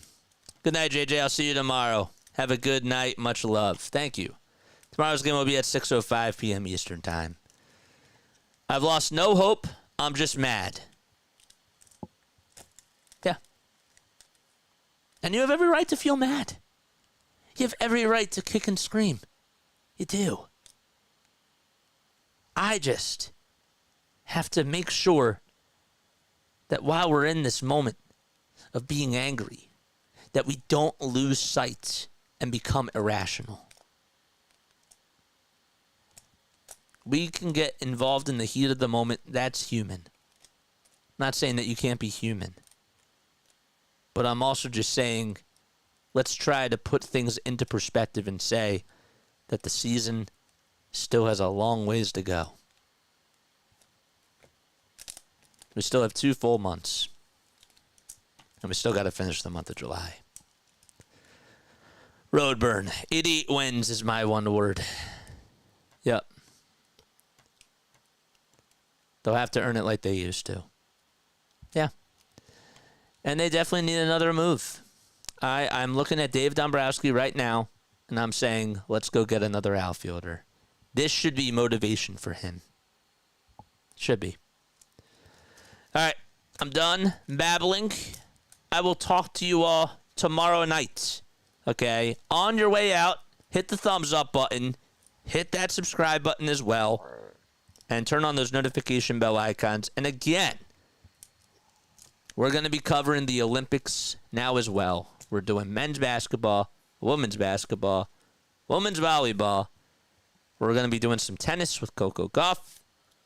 And we're also, I said, doing women's volleyball. And I'm excited because we're a play-by-play channel. And we like doing play-by-play. All right. Love you all to death. I will catch you all in the next one. Again, if you want to go hear me kick and scream, all you got to do, I'll actually post the link down below. You can go hear me rant about the last series. If you want to hear me yell, I'll show you a video where I did yell, because that hasn't really been viewed a lot. So I will post that down below to give you guys some more content. We'll do that right now. All right. Here we go. Here's the link. Go click on this. Go check it out. This is where I yell and scream. All right. Love you all. I'll catch you all on the next one. Good night.